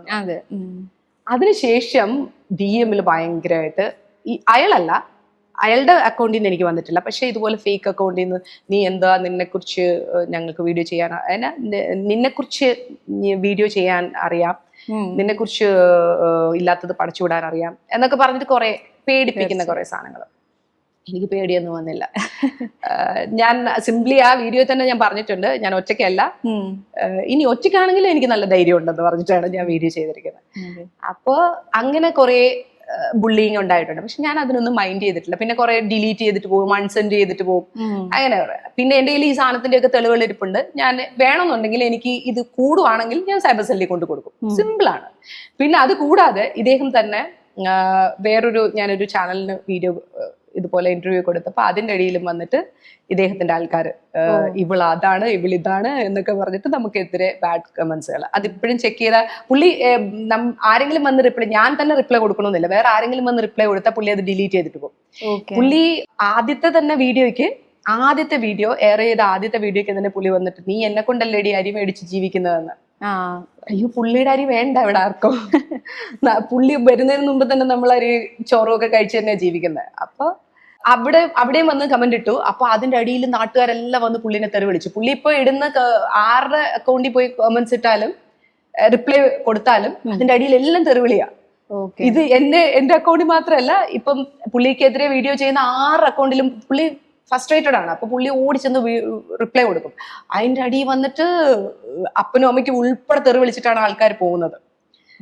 അപ്പോ ആ ഒരു സംഭവം ഒരു അരമണിക്കൂർ 1 മണിക്കൂർ പുള്ളി അത് ഇട്ടിട്ട് പുള്ളി അത് ഡിലീറ്റ് ചെയ്തിട്ട് പോയി, കാരണം തെറിവിളി കൂടിയപ്പോ. എന്നിട്ട് വേറെ fake account, I don't know പുള്ളിയാണോ എന്ന്, പക്ഷെ ഫേക്ക് അക്കൗണ്ടിൽ നിന്ന് പുള്ളിനെ സപ്പോർട്ട് ചെയ്തിട്ട് ഒരാളാണ് കേട്ടോ, 1-2 പേര് ഫേക്ക് അക്കൗണ്ടിൽ നിന്ന് വന്നിട്ട് ഇങ്ങനെ പറഞ്ഞുകൊണ്ടിരിക്കുകയാണ്, നീ ഇവളങ്ങനെയാണ് ഇവളെങ്ങനെയാണെന്ന്. കുറച്ച് ആദ്യത്തിന് ഞാൻ മറുപടി കൊടുത്തു കേട്ടോ, കാരണം വേറൊരാളുടെ റിപ്ലൈയുടെ അണ്ടറിലാണ് പുള്ളിയുടെ ഇത് കിടന്നത്. അപ്പൊ ഞാനൊരു മറുപടി കൊടുത്തു. പിന്നെ ഞാൻ കൊടുത്തില്ല. പിന്നെയും വേറെ എന്തൊക്കെയാ, പിന്നെ ഞാൻ എപ്പോഴും നമുക്ക് ഒരു വീഡിയോയുടെ അണ്ടറിൽ ഇരിക്കാൻ പറ്റും, നമ്മൾ മുന്നോട്ട് പോകില്ലേ, അതുകൊണ്ട് പിന്നെ മൈൻഡ് ചെയ്യാറില്ല. ബിഗ് ബോസിൽ പോകില്ല എന്ന് പറഞ്ഞല്ലോ, പക്ഷെ റീസെന്റ് ആയിട്ട് ഞാനൊരു വീഡിയോ കണ്ട് ബിഗ് ബോസിൽ ഒരു ചെറിയൊരു ഇൻസിഡന്റിനെ എടുത്ത് റിയാക്ട് ചെയ്യുന്നത്. ബിഗ് ബോസ് കാണാറുണ്ടോ? അതിനെപ്പറ്റി റിയാക്ട്, ഇപ്പൊ കാരണം എന്താണെന്ന് വെച്ചാൽ ഒരുപാട് സോഷ്യൽ മീഡിയ ഇൻഫ്ലുവൻസേഴ്സും കോണ്ടന്റ് ക്രിയേറ്റേഴ്സും ബിഗ് ബോസിന്റെ സമയമാകുമ്പോൾ അത് സൊസൈറ്റിയുടെ റിഫ്ലക്ഷൻ ആണല്ലോ. അപ്പൊ അതിൽ ഉള്ളിലുള്ള കാര്യങ്ങൾ സോഷ്യൽ ഇഷ്യൂസുമായിട്ട് കണക്ട് ചെയ്ത് എക്സ്പ്ലനേഷൻ വീഡിയോയും റിവ്യൂ വീഡിയോ ഒക്കെ ഇടാറുണ്ട്. അപ്പൊ എന്തുകൊണ്ട് ബിഗ് ബോസ് സ്റ്റിക്ക് ചെയ്തിട്ട് കോണ്ടന്റ് ഒന്നും അധികം ഞാൻ ഒറ്റ കോണ്ടന്റേ ചെയ്തോളൂ. അതെന്തിനാണെന്ന് ചോദിച്ചു കഴിഞ്ഞാൽ സിമ്പിൾ ആയിട്ടുള്ള ഒരു കാര്യം, ഞാൻ അതിനകത്ത് പറയുന്നുണ്ട് ആദ്യമേ, ഞാൻ ബിഗ് ബോസ് കാണുന്ന ആളല്ല, ഞാനിത് പറയാൻ ആളല്ല, പക്ഷെ എനിക്ക് ഈ ഒരു സംഭവത്തെ അഡ്രസ്സ് ചെയ്തേ പറ്റുള്ളൂ. ഒരാള് പീരീഡ്സ് ആയിട്ട് കിടക്കുന്നു, അയാളുടെ ബെഡിൽ കൊണ്ടുവന്ന് വെള്ളം ഒഴിക്കുന്നു എന്നൊക്കെ പറഞ്ഞു കഴിഞ്ഞാൽ ഞാനൊരു സ്ത്രീനെയാണ് ഓർത്തത്. അപ്പം എനിക്ക് അങ്ങനെ ഒരു ഇൻസിഡന്റ് ഉണ്ടായാൽ ഞാൻ പീരീഡ്സിന്റെ സമയത്ത് സഫർ ചെയ്യുന്ന എത്രത്തോളം വലുതായിട്ടുള്ള പെയിനും കാര്യങ്ങളും ആണെന്ന് എനിക്കറിയാം. സോ അങ്ങനെ ഒരു സിറ്റുവേഷനിൽ നിൽക്കുന്ന ഒരാളെ ആ ഒരു രീതിയിൽ ഹരാസ് ചെയ്യുകയോ ബുള്ളി ചെയ്യുകയോ ചെയ്തു കഴിഞ്ഞാൽ അത് ഭയങ്കര മോശമാണ്. അങ്ങനെ ഒരു ഷോയേ മോശമാണ്. അപ്പോ എനിക്ക് കുറെ പേര് നല്ലത് ഭയങ്കര ഇഷ്ടം, കാരണം ഓരോ കോണ്ടസ്റ്റന്റിന്റെ ഭാഗത്തു നിന്നായിരിക്കുമല്ലോ ആൾക്കാർ സംസാരിക്കുന്നത്. അപ്പം കുറെ പേർക്ക് ഇത് ഇഷ്ടമായി, കുറെ പേര് ഭയങ്കരമായിട്ട് വന്നിട്ട് അത് അറിയാൻ ബലാഞ്ഞിട്ട മറ്റേ ആളുടെ ഭാഗത്താണ് റൈറ്റ്, ഇതൊരു ഗെയിമാണ്. സി അങ്ങനെയുള്ള ഗെയിമുകൾ പ്രോത്സാഹിപ്പിക്കാനൊക്കെ മലയാളി എന്നു മുതലാണ് ഭയങ്കര ലിബറലായി തുടങ്ങിയത്? എനിക്കറിയില്ല. ഇതിപ്പം വേറെ സ്ഥലത്തൊക്കെ ബിഗ് ബോസ് എല്ലായിടത്തും ഉണ്ട്, അവരൊക്കെ ലിബറൽ ആയാലും മലയാളി എന്നു മുതലാണ് ലിബറലായ? ഒരു സാരിയുടെ തലപ്പ് മാറിക്കിടന്ന പ്രശ്നമുള്ള മലയാളിക്ക് ഇങ്ങനത്തെ വലിയ ഇഷ്യൂസ് ഒന്നും ഒരു പ്രശ്നമേ അല്ലാതായി ബിഗ് ബോസ് ഹൗസിലാവുമ്പോൾ. അതായത് നമ്മളെ ശരിക്കും മാനിപ്പുലേറ്റ് ചെയ്തൊരു ഗെയിം, അതായത് നമ്മളെ വെച്ചിട്ട് ബിഗ് ബോസ് കാശുണ്ടാക്കാണ്. സ്വാഭാവികമായിട്ട് ഒരു പ്രോഗ്രാം അങ്ങനെയാണ് ചെയ്യുന്നത്. പക്ഷേ ജനങ്ങളെ ഇത്രയും മാനിപ്പുലേറ്റ് ചെയ്ത് സൈക്കോളജിക്കലി ഇല്ലാക്കിക്കൊണ്ട് ഏൺ ചെയ്യുന്ന ഒരേ ഒരു പ്രോഗ്രാം ബിഗ് ബോസ് ആയിരിക്കും. ഒന്ന് ആലോചിച്ച് നോക്ക്, ഈ കുട്ടികൾ ഇത് കാണുമ്പോൾ ആൾക്കാർക്ക് ഈ കാണിക്കുന്ന ചീറ്റിങ് അല്ലെങ്കിൽ അതിനകത്ത് ഒരു റിലേഷൻഷിപ്പിലാവുന്നു, അല്ലെങ്കിൽ കാര്യങ്ങൾക്ക് വേണ്ടി റിലേഷൻഷിപ്പിലാവുന്നു, അതിന് പോകുന്നു, ഇതൊക്കെ കൊച്ചുകുട്ടികൾ ഉൾപ്പെടെ പഠിക്കുക. അതായത് ബെനിഫിറ്റ് എടുക്കാൻ പഠിക്കുകയാണ്. അത് ഓക്കെ, ബെനിഫിറ്റ് എടുക്കുന്നത് നല്ലതാണ്, ഇപ്പോഴത്തെ കാലഘട്ടത്തിൽ ബെനിഫിറ്റ് എടുക്കാൻ പഠിച്ചോട്ടെ. പക്ഷേ ഒരു ശത്രുവിനെ നമ്മൾ കാണുകയാണ്. എനിക്കൊരു ആളെ ഇഷ്ടമില്ല, അതിനകത്തൊരു ഇപ്പൊ ജുവൽ അതിനകത്തൊരു കോണ്ടസ്റ്റന്റ് ആണെങ്കിൽ എനിക്ക് ജുവലിനെ ഇഷ്ടമില്ല. ജുവൽ എന്ത് കാണിച്ചാലും എനിക്ക് പ്രോബ്ലം ആണ്. ഞാൻ അങ്ങനെ എൻ്റെ ബ്രെയിനിനെ ഈ ബിഗ് ബോസ് ഷോ പ്രിപ്പയർ ചെയ്ത് വെച്ചിരിക്കുക. എത്ര നല്ലത് കാണിച്ചാലും ജുവലിനെ എനിക്ക് അക്സെപ്റ്റ് ചെയ്യാൻ പറ്റില്ല. അത് കാരണം എന്താണെന്ന് ചോദിച്ചാൽ, ജുവലിന് ഓപ്പോസിറ്റ് നിൽക്കുന്ന ആളെ ഞാൻ എൻ്റെ മകനായിട്ട് സ്വീകരിച്ചു, അല്ലെ മകളായിട്ട് സ്വീകരിച്ചു. ഇതിപ്പോ അനുമോളുടെ ഭാഗത്തു നിന്നായാലും നെവിന്റെ ഭാഗത്തു നിന്നായാലും ഞാൻ ആ ഒരു ഇതാണ് ഞാൻ കണ്ടത്. അപ്പൊ അവരുടെ രണ്ടുപേരുടെയും ഭാഗത്തു നിന്നായാലും ഇവരെ രണ്ടുപേരെയും ന്യായീകരിക്കുന്നവർക്ക് ഒന്നേ ഉള്ളൂ പറയാന്, ഞാൻ കണ്ടുകൊണ്ടിരിക്കുന്ന നെവിനെ എനിക്കിഷ്ടമാണ്, ബിക്കോസ് നെവിന് നല്ലതാണ്, അനുമോള് പാവമാണ്, അനുമോളിനെ എനിക്കിഷ്ടമാണ്. ഇവർ രണ്ടുപേരും ചെയ്തുകൊണ്ടിരിക്കുന്നത് ബിഗ് ബോസിന്റെ സ്ലേവ് ആണ് ഇവർ രണ്ടുപേരും. അതായത് ആ പ്രോഗ്രാം നടത്തുന്നവരുടെ സ്ലേവ് ആണ് ഇവർ രണ്ടുപേരും. ഇവർ രണ്ടുപേരും മീൻസ് നെവിനും അനുമോളും അല്ല, അവരാണ്. ബിക്കോസ് അവരവിടെ ചെന്നിട്ടുണ്ടെങ്കിൽ അവരാണ്. ഇവരെ കണ്ടുകൊണ്ടിരുന്ന് ഇവർക്ക് വേണ്ടി തമ്മിലടി ഉണ്ടാക്കുന്നവര്. അങ്ങനെ ഒരു സാധനം ഇപ്പം സംശയങ്ങൾ ഉണ്ടാവുകയാണ്. ഇതൊക്കെ നമ്മുടെ ബ്രെയിനിൽ കുറേ വ്യത്യാസങ്ങളുണ്ട്. ഇപ്പൊ നമ്മൾ ഇപ്പൊ ഞാൻ ബിഗ് ബോസ് കാണാത്ത ഒരാളാണ്, ഞാൻ ഇവിടെ ഇരുന്ന് ഇതിനെ കുറിച്ച് സംസാരിക്കുക. കാരണം എന്താന്ന് വെച്ചാൽ എന്റെ ഫീഡ് മുഴുവൻ ഇത് കയറി വരിക. ഒരു തവണ നമ്മൾ ബിഗ് ബോസ് ഇപ്പൊ ഞാനിത് പറഞ്ഞിട്ടുണ്ടെങ്കിൽ ഞാൻ എന്റെ റീല് കംപ്ലീറ്റ് അതായിരിക്കും കയറി വരിക. അപ്പൊ ഇങ്ങനൊരു സാധനം സമൂഹത്തില് ലിറ്ററലി വിഷമായിട്ടുള്ള ഒരു സാധനം, ഒരു 45 hours ഉള്ള സാധനം 45 minutesലേക്ക് മാറ്റുമ്പോൾ അതിനകത്തെ പോസിറ്റിവിറ്റി മുഴുവനും കട്ട് ചെയ്ത് കളയും. എന്നിട്ട് അതിനകത്ത് നെഗറ്റീവ് മാത്രമായിരിക്കും. കാരണം അവർക്ക് കണ്ടന്റ് ആണ്, കോണ്ടന്റ് ഉണ്ടാക്കാൻ വേണ്ടി ഇവർ കഷ്ടപ്പെടുവാണ്. ഇതൊന്നും പോസിറ്റീവ് കോണ്ടന്റ് ആണെങ്കിൽ എത്തുകയില്ല, നെഗറ്റീവ് കോണ്ടന്റ് തന്നെ വേണം. സോ ഇത് നമ്മുടെയൊക്കെ ബ്രെയിനിൽ ഉണ്ടാക്കുന്ന വ്യത്യാസങ്ങൾ ഒന്ന് ആലോചിച്ച് നോക്കിയേ. ഇത് ദയവ് ചെയ്ത് അടുത്ത തലമുറ കാണരുതെന്ന് മാത്രം ആഗ്രഹിക്കും. അടുത്ത തലമുറ ഇതിനകത്ത് പെട്ടിരിക്കുകയാണ്. ഇതിനകത്ത് ഞാൻ കുറച്ചു മുമ്പേ പറഞ്ഞ പോലെ ഇതിനകത്ത് കയറാൻ വേണ്ടിയാണ് പലരും ഭയങ്കര എന്താ പറയാ ഷോകൾ കാണിച്ച്, ഇപ്പം ഞാൻ പറഞ്ഞ പോലെ തിയേറ്ററിന്റെ മുന്നിലാണെങ്കിലും അവിടെയാണെങ്കിലും ഇവിടെയാണെങ്കിലും ഈ ഇൻസ്റ്റയിൽ തുറന്നു കഴിഞ്ഞാൽ ഇതിനകത്ത് കയറാൻ വേണ്ടിയാണ് ഇവരെല്ലാം ട്രൈ ചെയ്യുന്നതെന്ന് തോന്നും. ബിക്കോസ് ഇങ്ങനെ ഒരു നെഗറ്റീവ് ഇമ്പാക്ട് ഉണ്ടാക്കി കഴിഞ്ഞാലേ അതിലേക്ക് വിളിക്കുകയുള്ളൂ. അതിലേക്ക് വിളിച്ചു കഴിഞ്ഞാൽ പിന്നെ അവിടെ വന്ന് നിന്ന് ചിലപ്പോൾ ഹീറോ ആവും. കാരണം ആൾക്കാർ ഓഡിയൻസ് എല്ലാം ഒരുതരം ഹാലുസിനേറ്റഡ് ആയിട്ട് നിൽക്കുകയാണ് ഇതിന്റെ ഒരു പ്രഭാവത്തില്. അപ്പോൾ ചിലപ്പോൾ ഹീറോ ആയിട്ട് ഇറങ്ങുന്നു, ചിലപ്പോൾ സീറോ ആയിട്ട് ഇറങ്ങുന്നു. രണ്ടും നെഗറ്റീവ് എഫക്റ്റിലാണ് ഇറങ്ങുന്നത്. ആരും അവിടെ നന്മ ചെയ്തിട്ടല്ല ഇറങ്ങുന്നത്. നന്മ ചെയ്തിട്ട് ആരാണ് അവിടെ ഒരു ഹീറോയിക് പരിവേഷം കിട്ടിയിട്ട് ഇറങ്ങിയിട്ടുള്ളത്? ഈ ഒരു ഇൻസിഡന്റ് ഒക്കെ അവിടെ ചെറുതാണ്, ഇതിനേക്കാളും ചർച്ച ചെയ്യപ്പെടേണ്ട വിഷയങ്ങളുണ്ട്. അപ്പം ആസ് എ കോണ്ടന്റ് ക്രിയേറ്റർ അത് എന്തുകൊണ്ട് കണ്ടില്ല എന്നുള്ള ഒരു സംശയം ഉള്ളതുകൊണ്ടാണ് ഞാൻ മാക്സിമം ഒഴിവാക്കുന്ന ഒരു ഷോയാണ്. പക്ഷെ എന്നാലും കയറി വരും ഈ സാധനങ്ങൾ. അപ്പം ഇതിവിടെ ഞാൻ ആ വീഡിയോ ചെയ്തപ്പോൾ നീ മുഴുവൻ കാണാതെ നീ ഉത്തരം, ഞാൻ ആദ്യമേ തന്നെ പറഞ്ഞ മുഴുവൻ കണ്ടിട്ടില്ല. പക്ഷെ ഞാൻ ആ ഇൻസിഡന്റിനെയാണ് ഇതിപ്പോ ഈ ഒരു അനുമോൾ എന്ന് പറയുന്ന കോണ്ടസ്റ്റന്റിനെ എല്ലാരും ആദ്യം തൊട്ടേ ഫോക്കസ് ചെയ്യുന്നുണ്ട്. ഇറ്റ്സ് ബിക്കോസ് സിമ്പിൾ ആണ്. പുള്ളിക്കാരി ഒരു 1 million ഫോളോവേഴ്സുമായിട്ടാണ് ഓൾറെഡി നിന്നിരുന്നത്. പുള്ളിക്കാരി ഫ്ലവേഴ്സിലൊക്കെ വെച്ച് നല്ല ഫേസ് വാല്യൂ ഉള്ള ഒരാളാണ്. അങ്ങനെ പുള്ളിക്കാരി ചെല്ലുമ്പോൾ പുള്ളിക്കാരിയുടെ ചുറ്റുവട്ടത്ത് നിന്നാൽ അത്ര റീച്ച് ഉണ്ടാവും. പക്ഷെ എന്റെ കോണ്ടന്റ് ഡിഫറെന്റ് ആയിരിക്കും. അപ്പം ഞാൻ ഇപ്പം നല്ലതോ ചീത്തയാവട്ടെ, എന്നെ ഒരാൾക്ക് കാണാനുള്ള അനുമോളുടെ ചുറ്റും നിൽക്കുക, പിന്നെ എന്നിലേക്ക് മാറും, ആ ശ്രദ്ധ എന്നിലേക്ക് മാറും എനിക്ക് കഴിവുണ്ടെങ്കിൽ. പക്ഷെ ഇതൊക്കെയാണ് ആ ഒരു വ്യക്തിനെ തന്നെ, കാരണം എനിക്കറിയത്തില്ല ഇത്രയും പേര് ഞാനിപ്പോ കേൾക്കണ്ടെന്ന് വെച്ചാലും ഞാൻ ആ കുട്ടിയുടെ പേര് കേൾക്കും, അനുമോൾ എന്ന് പറയുന്ന ആളുടെ പേര് ഞാൻ കേൾക്കും. കാരണം അയാളെ ചുറ്റിപ്പറ്റിയാണ് എല്ലാ കോണ്ടന്റും പോകുന്നത്. വളരെ കുറച്ചൊക്കെ എനിക്ക് തോന്നുന്നുള്ളൂ, റീലിൽ കാണുന്നതുകൊണ്ട് ഞാൻ പറയാണ്, എനിക്ക് അത്ര കാര്യമായിട്ട് അറിയില്ല, പക്ഷെ വളരെ കുറച്ചേ ഉള്ളൂ ഇൻഡിപെൻഡന്റ് ആയിട്ട് വേറെ കോണ്ടന്റുകൾ. അതല്ലാത്തതെല്ലാം ഈ ഒരു വ്യക്തിനെ ചുറ്റിപ്പറ്റിയാണ് പോകുന്നത്. അപ്പോ എന്നിട്ട് ഒരാളെ ടാർഗറ്റ് ചെയ്തിട്ട് കോണ്ടന്റ് ഉണ്ടാക്കുകയും വേണം, അയാളെ ടാർഗറ്റ് ചെയ്യുകയും വേണം, അയാളെ മുന്നോട്ട് കയറാൻ സമ്മതിക്കുകയും ചെയ്യരുത്. അങ്ങനെ ഒരു സംഭവം. എനിക്കറിയില്ല ആ വ്യക്തി എത്രത്തോളം നല്ലതാണെന്ന്, ഞാൻ കണ്ടിട്ടില്ലാത്തതുകൊണ്ട്, ഐ മീൻ ഷോ കണ്ടിട്ടില്ലാത്തതുകൊണ്ട് എനിക്കറിയില്ല.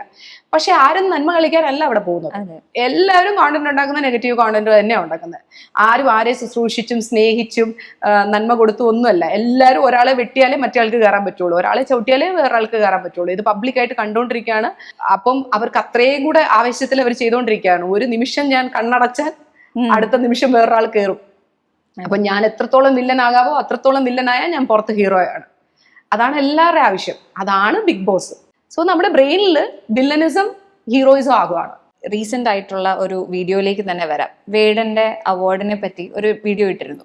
പക്ഷെ അങ്ങനെയുള്ള കാര്യങ്ങൾ ഇപ്പോഴും ചർച്ചകളാവുമ്പോഴും ആൾക്കാർ ഒരേ ആർഗ്യുമെന്റ് തന്നെയായിരിക്കും, പക്ഷെ അവർ പറയുന്ന കാരണങ്ങൾ രണ്ടായിരിക്കും. ഇപ്പൊ വേടന്റെ കാര്യം തന്നെ എടുത്തു കഴിഞ്ഞാൽ കുറെ അധികം ആൾക്കാർ പറയുന്നത് വേടന്റെ പാട്ട് ഇഷ്ടമില്ലാത്തത് കൊണ്ട് അദ്ദേഹത്തിന് അവാർഡ് കൊടുക്കണ്ടായിരുന്നു എന്നാണ്. ഒരുപാട് പേര് അല്ലാതെ ആർഗ്യൂ ചെയ്യുന്നത് അദ്ദേഹത്തിന്റെ പാട്ട്, അദ്ദേഹത്തിന്റെ കഴിവ് എല്ലാം നല്ലതാണ്, പക്ഷെ ജൂറിയുടെ ഇരട്ടത്താപ്പിനെ പറ്റിയാണ് അവിടെ പരാമർശിക്കുന്നത്. ഇതിനു മുമ്പ് ചർച്ച ഇത് ഈ ഒരു അവാർഡിന്റെ കാര്യത്തിൽ മാത്രമല്ല വേടൻ ചർച്ചയായിട്ടുള്ളത്. വേടനെ ഇഷ്ടംപോലെ കാര്യങ്ങളിൽ നമ്മൾ ചർച്ച ചെയ്തിട്ടുള്ളതാണ്. വേടന്റെ പാട്ടിന്റെ കാര്യത്തിലോ വേടന്റെ ലിറിക്സിന്റെ കാര്യത്തിലോ ഒരു കോംപ്രമൈസും, അതായത് അത് പൂർണ്ണമായിട്ട് അംഗീകരിക്കേണ്ട കാര്യമാണ്. അതായത് റാപ്പ് എന്ന് പറഞ്ഞാൽ തന്നെ നമ്മൾക്കാണ് ഇതെന്താ ഇത്രയേ ഉള്ളൂ, നമുക്ക് കാവ്യാത്മകത കേട്ട് ശീലമായത് കൊണ്ട് നമുക്ക് അതൊരു ബുദ്ധിമുട്ടാണ്. പക്ഷെ എന്നിട്ട് പോലും ഹനുമാൻ കൈൻഡ് ലോകം മുഴുവൻ അറിയപ്പെടുന്നുണ്ട്. റാപ്പ് സിംഗറാണ് അദ്ദേഹം, ലോകം മുഴുവൻ അറിയപ്പെടുന്നുണ്ട് ഈ ഒരൊറ്റ ഇതിന്റെ പേരിൽ. അപ്പോൾ അതേപോലെ തന്നെ അറിയപ്പെടേണ്ടതും നല്ല മൂർച്ചയുള്ള വാക്കുകളുമാണ്. ഇപ്പൊ തെറി പറഞ്ഞു, ആ ഒരു വേർഡ് പറയാത്തവരെ എനിക്ക് തോന്നുന്നു മലയാളികൾ വളരെ കുറച്ചേ ഉണ്ടാവുള്ളൂ. അപ്പോൾ ഇതൊക്കെ ഇത് സാധാരണക്കാരന്റെ ജീവിതത്തിൽ നിന്നുള്ള കാര്യങ്ങളാണ്. അതുപോലെ തന്നെ ആ സിനിമയ്ക്കും അത്രയും അത്യാവശ്യമുള്ള, ആ സിനിമയോട് അത്രയും ചേർന്ന് നിൽക്കുന്ന വരികളായിരുന്നു അത്. നമ്മളെപ്പോഴും അവാർഡ് കൊടുക്കുമ്പോൾ ആ സിനിമയോട് ചേർന്ന് നിൽക്കുന്ന വരികൾ വെച്ചിട്ടാണ്, ആ സിനിമയ്ക്ക് എത്രത്തോളം ഉപകാരപ്പെട്ടു ആ വരികൾ കൊണ്ട്, അല്ലെങ്കിൽ എത്രത്തോളം നല്ലായിരുന്നു വെച്ചിട്ടാണ് അവാർഡ് കൊടുക്കുന്നത്. അതുകൊണ്ട് അവാർഡ് കൊടുത്തതിന് എനിക്ക് ഒന്നും പറയാനില്ല. ദി ബെസ്റ്റ് ഐഡിയ അല്ലെങ്കിൽ ദ ബെസ്റ്റ് ചോയ്സ്. പക്ഷെ ദ പ്രോബ്ലം ഈസ് ഇതേപോലെ തന്നെ പ്രശ്നങ്ങളുണ്ടായ, അതായത് ദിലീപിന്റെ കേസിലാണെങ്കിലും വിജയബാബുവിന്റെ കേസിലാണെങ്കിലും, വിജയബാബുവിന്റെ കേസിൽ ഇന്ദ്രൻസിന് ഹോമിൽ തഴയപ്പെട്ടു. ഹോമിൽ ഇന്ദ്രൻസ് അത്രയും നന്നായിട്ട് പെർഫോം ചെയ്തിട്ട് അദ്ദേഹത്തെ തഴഞ്ഞു. അപ്പൊ ഇങ്ങനെയുള്ള കാര്യങ്ങൾ വന്നിട്ട് എന്തുകൊണ്ട് ഇങ്ങനെയുള്ള ആരോപണങ്ങളുള്ള ഒരാള് ഇവിടെ സ്വീകരിക്കപ്പെട്ടു എന്നുള്ളത് മാത്രമാണ് ഇവിടുത്തെ ക്വസ്റ്റ്യൻ. അതിന് ആരിതിനെതിരെ പറഞ്ഞാലും ഇതൊരു ക്വസ്റ്റ്യൻ തന്നെയാണ്. അത് മാത്രല്ല, ഇപ്പൊ എല്ലാരും പറയുന്നുണ്ട് വേടന്റെ കേസിൽ ഇങ്ങനെ കേസ് വന്നിരിക്കുന്നത്, അത് അവള് 3 വർഷം കൂടെ കിടന്നിട്ട് ആളിലെ പറഞ്ഞത്, 3 വർഷം കൂടെ കിടന്നിട്ട് ഒരാളെ പീഡിപ്പിച്ചിട്ട് പോയെന്നല്ല ആള് പോയി ഇത് കൊടുത്തിരിക്കുന്നത്, കേസ് കൊടുത്തിരിക്കുന്നത്. മാനിപ്പുലേറ്റഡ് സെക്സ് എന്നാണ് കേസ് കൊടുത്തിരിക്കുന്നത്. മാനിപ്പുലേറ്റഡ് സെക്സ് എന്ന് പറഞ്ഞാൽ കല്യാണം കഴിക്കാമെന്ന് മാനിപ്പുലേറ്റ് ചെയ്തിട്ടാണ് സെക്സ് അവിടെ നടന്നിരിക്കുന്നത്. ഇവിടെ ഞാൻ ആ കുട്ടിയുടെ ഭാഗത്ത് നിൽക്കില്ല, ഐ എം സോറി. കാരണം എന്താണെന്ന് വെച്ച് കഴിഞ്ഞാൽ കുട്ടിയുടെ ഒരു ഇന്റർവ്യൂ കണ്ടു ഞാൻ, പുള്ളിക്കാരിയുടെ മുഖം കാണിക്കാത്ത ഒരു ഇന്റർവ്യൂ. അതില് വ്യക്തമായിട്ട് വേടൻ എത്രത്തോളം റെഡ് ഫ്ലാഗ്സ് കാണിച്ചിട്ടുണ്ടെന്ന് നമുക്ക് വ്യക്തമായിട്ട് അറിയാൻ പറ്റും. ആ ഇന്റർവ്യൂ ജോലി കണ്ടിട്ടില്ലെങ്കിൽ ഒന്ന് കണ്ടു നോക്കണം. തുടക്കം മുതൽ റെഡ് ഫ്ലാഗ് അല്ലാതെ വേടൻ കുത്തിയ ഒരു ഫ്ലാഗ് പോലും ഗ്രീനില്ല. അത്രയും റെഡ് ഫ്ലാഗിലാണ് ആ റിലേഷൻഷിപ്പ് 3 years പോയിട്ടുള്ളത്. ആൻഡ് ഗോസ്റ്റിംഗ് ആയിരുന്നു ലാസ്റ്റ് നടന്നത്. അതായത് ആ റിലേഷൻഷിപ്പിൽ നിന്ന് വേടൻ പെട്ടെന്ന് ഒരു ദിവസം ഇറങ്ങിപ്പോയി. അത് ഇയാളിൽ ഉണ്ടാക്കുന്ന ബുദ്ധിമുട്ടെന്ന് പറഞ്ഞാൽ അത്രയും വലുതാണ്. അറ്റ് ദ സെയിം ടൈം തന്നെ വേടൻ ഇറങ്ങിപ്പോയി. ഇതെല്ലാം ഉള്ള ഇതിനു മുമ്പ് പല ഇൻസിഡന്റ് പലപ്പോഴും ആ കുട്ടി പറഞ്ഞാണ്. പലപ്പോഴും ഫ്ലാറ്റിൽ ഒരുമിച്ച് ഇവർ രണ്ടുപേരും കൂടെ വന്ന് എറണാകുളത്ത് ഒരു ഫ്ലാറ്റിൽ എറണാകുളത്തോ ഏതോ ഒരു സ്ഥലത്ത് താമസിച്ച സമയത്ത് വേടൻ ആളുടെ ഫ്രണ്ട് വന്ന സമയത്ത് അവരോടും സെക്ഷലി ഇത് വേണം എന്ന് പറഞ്ഞു, അവരെയും വിളിക്കേ എന്ന് പറഞ്ഞു എന്നൊക്കെ പറയുമ്പം ജോലി നിൽക്കുമോ അങ്ങനെ ഒരു റിലേഷൻഷിപ്പ്? ഞാൻ നിൽക്കില്ല. പക്ഷെ നമ്മൾ രണ്ടുപേരും അല്ല ആ വ്യക്തി, അത് കംപ്ലീറ്റ്ലി വേറൊരു വ്യക്തിയാണ്. കാരണം നമ്മൾക്ക് ഇമോഷണൽ അടിമത്വം എന്ന് പറയും. ആ സമയത്ത് നമ്മൾ ഭയങ്കരമായിട്ട് ഡിപ്പെൻഡൻസി പിടിച്ചിട്ട് ആ ഇമോഷണലി നമ്മൾ സ്ലേവ് ആയിട്ട് ജീവിക്കും. ഈ സംഭവമാണ് ആ പുള്ളിക്കാരി ചെയ്തിട്ടുണ്ടാവുക. പക്ഷെ റെഡ് ഫ്ലാഗ് കുത്തി കുത്തി വേണം മടുത്തിട്ടുണ്ടാവും. അങ്ങനെ ഒരാളെ നമ്മുടെ ജീവിതത്തിലേക്ക് ഇനി ഇതുവരെ ഉള്ളതൊക്കെ പോട്ടെ, ഞാൻ എപ്പോഴും എൻ്റെ മുന്നിൽ വരുന്നവരോട് ഞാൻ പറയുന്നത്, അങ്ങനെ ഒരാളെ ഒരു തവണ റെഡ് ഫ്ലാഗ് കണ്ടാൽ തന്നെ പിന്നെ നോക്കുക, അവിടെ വെച്ചേക്കുക. റിമൂവ് ചെയ്യാൻ പറ്റുമെങ്കിൽ റിമൂവ് ചെയ്യുക, അല്ലെങ്കിൽ മൂവ് ഓൺ ചെയ്യാൻ പറ്റുവാണെങ്കിൽ നിങ്ങൾ മൂവ് ഓൺ ചെയ്യുക. അതേ ഉള്ളൂ വഴി. അപ്പൊ ആ ഒരു സ്ഥലത്ത് അങ്ങനെ ഒരു ആളുടെ കൂടെ ആ 3 years അയാൾ സ്പെൻഡ് ചെയ്തിട്ട് പിന്നെ അയാൾക്ക് ഭയങ്കര ബുദ്ധിമുട്ടായിരിക്കും അതിനകത്തുനിന്ന് ഇറങ്ങിപ്പോവാൻ. അപ്പം ഇറങ്ങിപ്പോവാൻ സിമ്പിളായിട്ട് വേടൻ അത് ഇന്ന് ഇറങ്ങിപ്പോയി. ഇത്രയും പ്രശ്നങ്ങൾ അപ്പൊ ആദ്യം തൊട്ട് പറയുകയാണെങ്കിൽ മാനിപ്പുലേറ്റഡ് സെക്സ്, കല്യാണം എന്നുള്ള പേരിൽ സെക്സ് ചെയ്തു എന്നുള്ളതാണ് കേസ്. അല്ലാതെ 3 വർഷം കിടന്ന് പീഡിപ്പിച്ചു എന്നുള്ളതല്ല കേസ്. ഓക്കെ, അല്ലായിരുന്നെങ്കിൽ ആ കുട്ടി അതിന് വഴങ്ങില്ലായിരുന്നു എന്നാണ് ആ കുട്ടിയുടെ കേസ്. അപ്പൊ ഈ ഒരു സാധനത്തിനെ പോലും 3 വർഷം കൂടെ കിടന്നല്ലേ അവൾ എന്താ, അവളുടെ ഭാഗത്ത് ശരിയോ തെറ്റോ ഉണ്ട് എന്നുള്ളത് നമുക്ക് ആർക്കും അറിയില്ല. പക്ഷെ ഈ ആരോപണം മുക്തനായ ശേഷമാണെങ്കിലും നമുക്ക് എടുക്കാം. ഇപ്പം എല്ലാവരും ജഗദീഷ് ശ്രീകുമാറിന്റെ എക്സാമ്പിൾ ഒക്കെ പറയുന്നത്, സൂര്യനെല്ലി കേസ് ഉണ്ടായിട്ടും ജഗദീഷ് ശ്രീകുമാർ സിനിമയിൽ ഉണ്ടായിരുന്നില്ലേ? പുള്ളിനെ കോടതി വെറുതെ വിട്ട് അതിന് ശേഷമാണ്. ഇവിടെ കുറെ അധികം ആരോപണങ്ങൾ വേടനെതിരെ ഉണ്ട്. തീർച്ചയായും പല രീതിയിലുള്ള കേസുകളും ഉണ്ട്. അപ്പൊ അങ്ങനെയുള്ള ഒരു സ്ഥലത്ത് ഗ്ലോറിഫൈ ചെയ്ത് കുറച്ചുകൂടെ ഇത് കാണിക്കാമായിരുന്നു എന്ന് തോന്നിയെടുത്താണ്.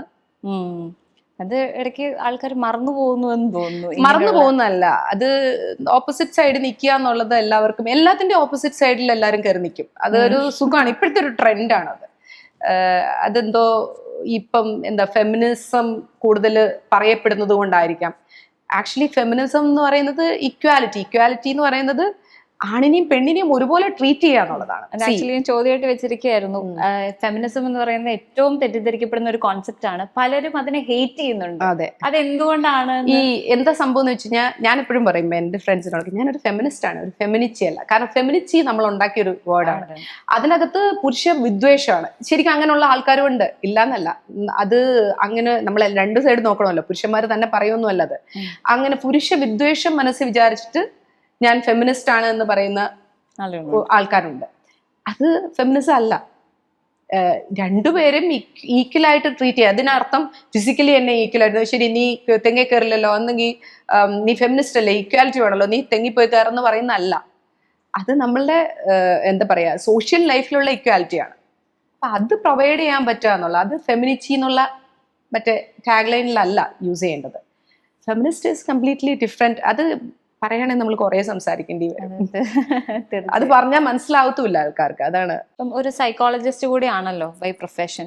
അപ്പം നമ്മുടെ മുന്നിലേക്ക് വരുന്ന ആൾക്കാർ, ഇപ്പം നേരത്തെ റെഡ് ഫ്ലാഗ്സിന്റെ കാര്യം പറഞ്ഞു, അങ്ങനെയുള്ള റെഡ് ഫ്ലാഗ്സിലൂടെ കടന്നു പോകുന്ന ആൾക്കാർ ഒരുപാട് പേരുണ്ടെന്നാണ് എനിക്ക് മനസ്സിലാക്കാൻ കഴിയുന്നത്. Beat man or A woman, അല്ലെങ്കിൽ ഏത് ജെൻഡറിൽ പെടുന്ന ആളായിക്കോട്ടെ, അവരുടെ റിലേഷൻഷിപ്പിൽ അവർ റെഡ് ഫ്ലാഗ്സ് നേരിട്ട് അങ്ങനെ കടന്നു പോകുന്ന ആൾക്കാരായിരിക്കും. ചില ആൾക്കാർ ഈ റെഡ് ഫ്ലാഗ്സ് ആണ് തിരിച്ചറിയാതെ പോകുന്നവർ കാണും, ചിലർ തിരിച്ചറിഞ്ഞിട്ടും സ്റ്റിക്ക് ചെയ്യുന്ന ആൾക്കാർ കാണും.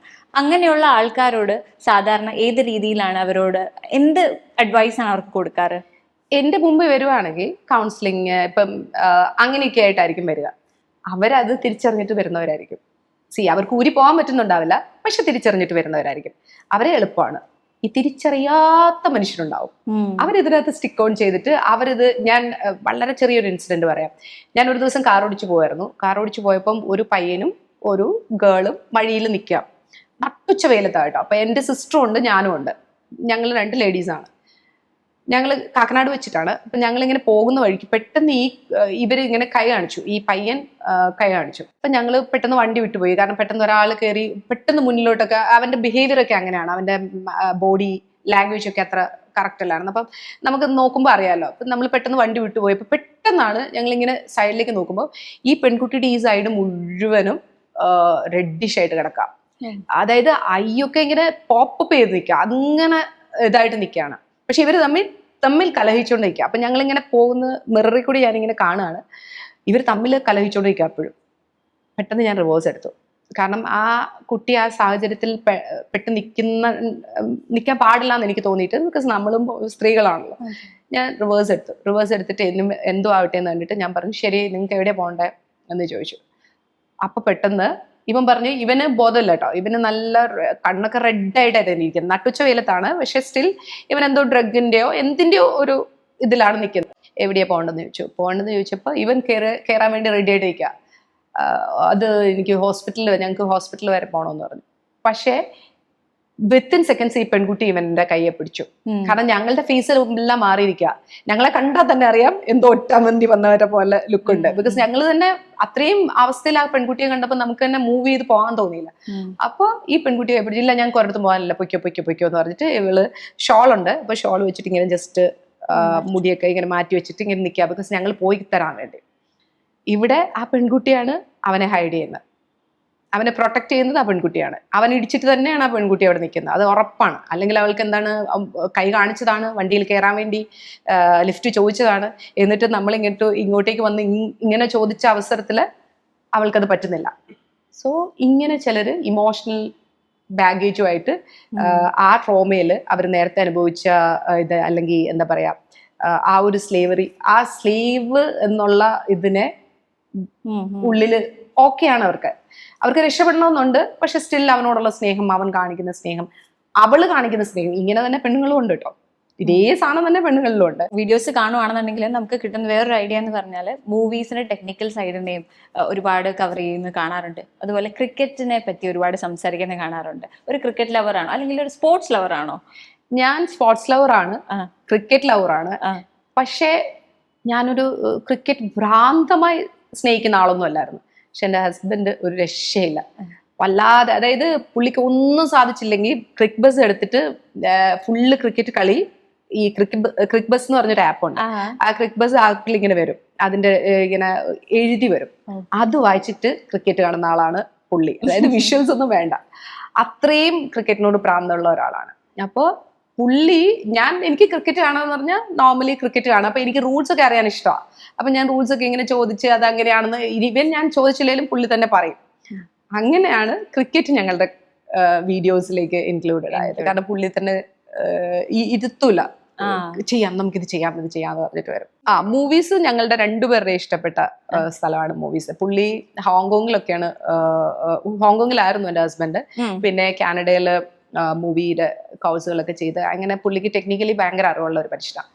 അപ്പോൾ ഞാൻ ഭയങ്കരമായിട്ട് ഞാൻ കുറച്ചു മുമ്പേ പറഞ്ഞല്ലോ മൂവി ഭ്രാന്തിയാണ്. ഞാനൊരു ഷോർട്ട് ഫിലിം എടുത്താണ്. അപ്പൊ ആ ഷോർട്ട് ഫിലിം എടുത്ത സമയത്ത് പുള്ളിയായിരുന്നു എൻ്റെ സ്ക്രിപ്റ്റ് എഴുതിയ സമയത്ത് ഞങ്ങൾ ആകെപ്പാടെ ബഹളം ഉണ്ടാക്കിയിരിക്കുന്നത് എന്ന് വെച്ചാൽ വലിയ ബഹളങ്ങൾ ഉണ്ടാക്കിയിരിക്കുന്നത് ആ സമയത്ത് മാത്രമാണ്. ബാക്കി എല്ലാ സമയത്തും ഞങ്ങൾ ഭയങ്കര കാമായിട്ട് പോകുന്നത് ഉണ്ട്. പക്ഷെ പെട്ടെന്ന് തന്നെ ഞാൻ തണുക്കും. അതുകൊണ്ട് ഞാൻ ചെല്ലും, കുറച്ചുകൂടെ ടൈം എടുക്കും പുള്ളി തണുക്കാൻ, ഇച്ചിരി സമയം കൊണ്ട് എടുത്ത് പുള്ളി എടുക്കും. പക്ഷെ ഈ ഒരു ടൈമിൽ ഞങ്ങൾ നല്ല രീതിയിൽ അടിയുണ്ടാക്കി.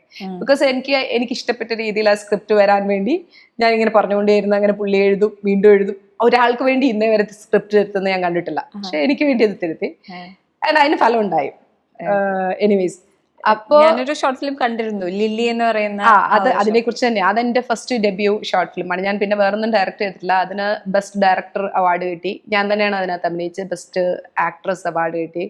ആർട്ട് ഡയറക്ടർ അത് ഞാൻ തന്നെയായിരുന്നു. ഞങ്ങളുടെ സാധനമായിരുന്നു. പിന്നെ മൂവി പ്രൊഡ്യൂസ് ചെയ്തത് ഹസ്ബൻഡാണ്, സ്ക്രിപ്റ്റ് ഹസ്ബൻഡിനാണ്, ക്യാമറ ഹസ്ബൻഡിനാണ്.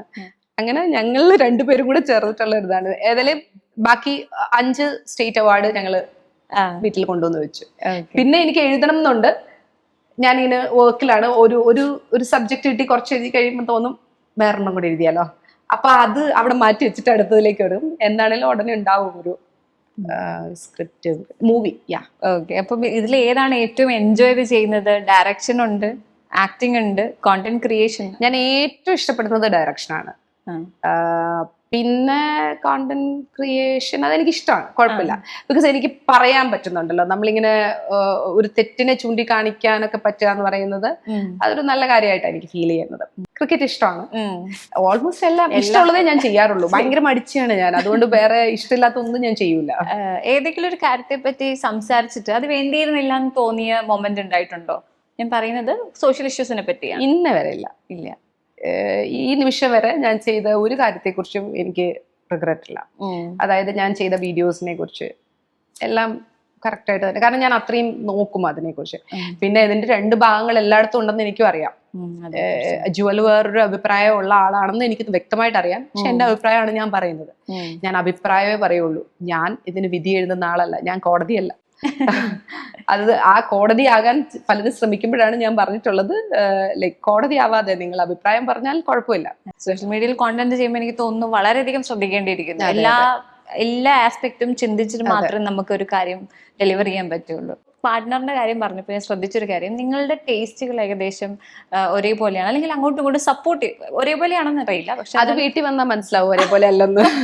ഓക്കെ, ഞാൻ ഉദ്ദേശിക്കുന്നത് ആ ഗ്രോത്തിന് രണ്ടുപേരും അങ്ങോട്ടും ഇങ്ങോട്ടും നല്ല സപ്പോർട്ട്. അതെന്താന്ന് വെച്ച് കഴിഞ്ഞാൽ ഞങ്ങളെ കുറിച്ച് പറയുന്നത്, ഞങ്ങൾ ഒന്നെടുത്താൽ ഒന്ന് ഫ്രീയാ. ഞങ്ങൾ രണ്ടുപേരെയും ഇപ്പം ഷനുബേട്ടനാണ് ഇവിടെ ഇരുന്നത്, പിന്നെ എന്റെ ഹസ്ബൻഡാണ് ഇവിടെ ഇരിക്കുന്നെങ്കിൽ, ഈ ഇന്റർവ്യൂവിൽ വന്നിരിക്കുന്നെങ്കിൽ ഞാൻ അവിടെ ഉണ്ടാവും. അതങ്ങനെയാണ്. ഞങ്ങൾ അങ്ങോട്ടും ഇങ്ങോട്ടും ഭയങ്കരമായിട്ട് സപ്പോർട്ട് ചെയ്ത്. ഇപ്പോ ഷനുബേട്ടന്റെ മൂവിയിൽ അഭിനയിച്ചിരിക്കുന്ന ആള് ഞാനാണ്. ഐ മീൻ എന്റെ ഷോർട്ട് ഫിലിമിന്റെ കാര്യമല്ല, വേറൊരു മൂവി ഉണ്ട്, അതിപ്പം ഫെസ്റ്റിവൽസിനൊക്കെ പൊക്കോണ്ടിരിക്കുന്ന ഒരു മൂവിയാണ്. അതിൽ അഭിനയിച്ചിരിക്കുന്ന ഞാനാണ്. അപ്പൊ ഞങ്ങളെ രണ്ടുപേരെ എവിടെ ചെന്നാലും ഞങ്ങളുടെ പ്രൊഫഷണൽ സ്പേസിൽ, കാരണം ഞങ്ങളുടെ ടേസ്റ്റുകൾ കുറച്ച് മുമ്പേ പറഞ്ഞ പോലെ ടേസ്റ്റുകൾ ഒരുപോലെയാണ്. ക്രിക്കറ്റ് ഇഷ്ടമാണ്, സിനിമ ഇഷ്ടമാണ്, സമകാലീനം മാത്രം ഇച്ചിരി. കാരണം ഞാൻ പറഞ്ഞല്ലോ, പൊളിറ്റിക്കലി അങ്ങനെ എടാ നല്ല അങ്ങനെയാണ് അവർ പോട്ടറാ, വെറുതെ ബഹളം ഉണ്ടാക്കാൻ പോണ്ടാ, അങ്ങനെയാ ഇങ്ങനെയാന്ന് പറയുന്ന ഒരാളാണ് പുള്ളി. പണ്ട് ഹോങ്കോങ്ങിലായിരുന്ന സമയത്ത് ബോക്സിങ്ങിലൊക്കെ ഉണ്ടായിരുന്ന ആളാണ്. അപ്പം നല്ല രീതിയിൽ പ്രതികരിക്കാനൊക്കെ അറിയുന്ന ആളാണ്, പക്ഷെ പ്രതികരിക്കൂല. അങ്ങനത്തെ ഒരാളാണ്. പ്രതികരിച്ച കൈവിട്ടു പോകുമെന്നറിയാം. അതുകൊണ്ടായിരിക്കാം ഞാനാണ് പെട്ടെന്ന് ചൂടാവുന്നതും ഞാനാണ് പെട്ടെന്ന് തണുക്കുന്നതും. അപ്പൊ ഞങ്ങളുടെ ടേസ്റ്റുകൾ ഒരുപോലെ ആയതുകൊണ്ട് എപ്പോഴും ഞങ്ങൾക്ക് ഒരുപോലെ അങ്ങനത്തെ കുറേ കാര്യങ്ങളുണ്ടാവും സംസാരിക്കാൻ.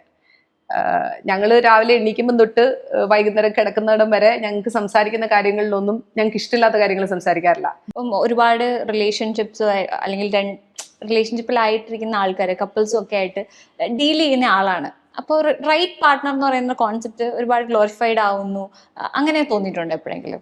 റൈറ്റ് പാർട്ട്ണർ എന്ന് പറഞ്ഞിട്ട് I don't know. Right partner ഉണ്ടായിരിക്കാം, റൈറ്റായിട്ട് മാത്രമുള്ള ഒരാളെ കണ്ടെത്താൻ പറ്റില്ല. നമുക്ക് എപ്പോഴും അങ്ങോട്ടും ഇങ്ങോട്ടും ഒക്കെ അഡ്ജസ്റ്റ്മെന്റുകൾ തന്നെയാണ്. അത് ഇനി നമ്മൾ സോഷ്യൽ ലൈഫിൽ ഇറങ്ങിയാലും അങ്ങനെയൊക്കെ തന്നെയല്ലേ അഡ്ജസ്റ്റ്മെന്റ്. ഇപ്പൊ നമ്മൾ എപ്പോഴും നമുക്ക് ഫേവറബിൾ ആയിട്ട്, ഇപ്പൊ ഫ്രണ്ട് ആണെന്ന് വിചാരിക്കുക, നമ്മൾ ഫേവറബിൾ ആയിട്ട് എപ്പോഴും നിൽക്കുമോ? ഇല്ല. അത് സിമ്പിളാണ്. അത് സിമ്പിൾ. പിന്നെ ഒരു കൂരയുടെ അടിയിൽ വരുന്നു എന്നുള്ളതിന്റെ ഒരു പ്രശ്നമുള്ളൂ. അതിനകത്ത് അങ്ങോട്ടും ഇങ്ങോട്ടും ഒക്കെ അഡ്ജസ്റ്റ്മെന്റുകളൊക്കെ ചെയ്ത് കഴിഞ്ഞാൽ പിന്നെ കുറച്ച് കഴിയുമ്പം ഇതൊക്കെ ഇഷ്ടങ്ങളാണ്. ഈ ഇഷ്ടങ്ങളൊക്കെ മാറിക്കഴിഞ്ഞാൽ പിന്നെ എല്ലാം പോയി. അപ്പൊ ഇഷ്ടങ്ങൾ ഉണ്ടാക്കാനുള്ള ഈ ടേസ്റ്റുകളൊക്കെ ഡെവലപ്പ് ചെയ്യുക എന്നുള്ളതേ ഉള്ളൂ. ഇഷ്ടങ്ങൾ കൂടുതൽ ഉണ്ടാക്കുക എന്നുള്ളതേ ഉള്ളൂ. ഇപ്പൊ നമുക്ക് രണ്ടുപേർക്കും കൂടെ ഇഷ്ടപ്പെട്ടത് സംസാരിക്കാനുള്ള സ്പേസ് ഉണ്ടാക്കുക, കമ്മ്യൂണിക്കേഷൻ ഉണ്ടാക്കുക, അത് ഭയങ്കര ഇമ്പോർട്ടൻ്റ് ആണ് കേട്ടോ. നമ്മൾ സംസാരിച്ചില്ലെങ്കിൽ ഇനി ഏത് അങ്ങേറ്റത്തെ പൊരുത്തം ഒത്തു വന്നവരാണെങ്കിലും സംസാരിച്ചില്ലെങ്കിൽ തീർന്നു അവിടെ. പിന്നെ ഒരു തരം എന്താ പറയാ, മനുഷ്യര്, 2 സ്ട്രേഞ്ചേഴ്സ് വീട്ടിൽ താമസിക്കുന്ന പോലെ ആയിരിക്കും. എനിക്ക് സംസാരിക്കാതിരിക്കാൻ, ഞാൻ അധികം പുറത്ത് സംസാരിക്കാത്ത ആളാണ്. ഇന്റർവ്യൂവിനൊക്കെ വിളിക്കുമ്പോൾ ലൈക്ക് ക്യാമറ വെച്ച് കഴിഞ്ഞാൽ വല്ലാതെ സംസാരിക്കും. പക്ഷെ അതല്ലെങ്കിൽ എന്റെ സ്പേസിലേക്ക് ഒതുങ്ങി കൂടാൻ ആഗ്രഹിക്കുന്ന ആളാണ് ഞാൻ. ഒരിടത്തേക്ക് എന്നെ വിളിച്ചുകൊണ്ട് പോയി കഷ്ടപ്പെടുമ്പോ ഒരു പാർട്ടി ഉണ്ടെന്ന് വിചാരിക്കുക, എന്തെങ്കിലും ഒരു ഗെറ്റ് ടുഗദർ ഉണ്ടെന്ന് വിചാരിക്കുക, എന്നെ വലിച്ചെടുത്തോണ്ട് വേണം അവിടേക്ക് പോകാൻ. ഹസ്ബൻഡിന് ഇഷ്ടമാണ് എല്ലായിടത്തും പോയി അവരെയൊക്കെ ഹാപ്പി ആയിട്ട് ഹായ് എല്ലാരെയും പ്ലീസ് ചെയ്യുന്ന സ്വഭാവമുണ്ട് പുള്ളിക്ക്. അപ്പൊ അവിടെ ചെന്നിട്ട് എല്ലാവരോടും പറയണം. അപ്പം നമ്മൾ അവിടെ ഉണ്ടാവണം. എന്നെ വിളിച്ചുകൊണ്ട് പോകുന്നിടം വരെ ഞാൻ പോകാൻ തയ്യാറല്ലായിരിക്കും. അവിടെ ചെന്ന് കഴിഞ്ഞാൽ ഞാൻ ഭയങ്കര ഓണാവും. പിന്നെ എന്നെ തിരിച്ചു വിളിച്ചോണ്ട് വരാൻ ഭയങ്കര പ്രയാസമാണ്. ഇവിടെ നേരെ തിരിച്ചാണ്. പുള്ളിക്ക് അതൊക്കെ ഓക്കെയാണ്, പക്ഷെ പുള്ളിക്ക് ഒത്തിരി നേരമോ അങ്ങനെ ടൈം സ്പെൻഡ് ചെയ്യാൻ ഇഷ്ടമല്ല. എല്ലായ്പ്പോഴും ഒരേ നിസ്സംഗതയാണ്. പക്ഷെ ഞങ്ങളുടെ വീട്ടിൽ വരുമ്പോൾ ഞങ്ങൾ ഓണാവും. ഞങ്ങൾക്ക് രണ്ടുപേർക്കുള്ള സ്പേസുകൾ ഞങ്ങൾക്ക് രണ്ടുപേർക്കും ഇഷ്ടമാണ്.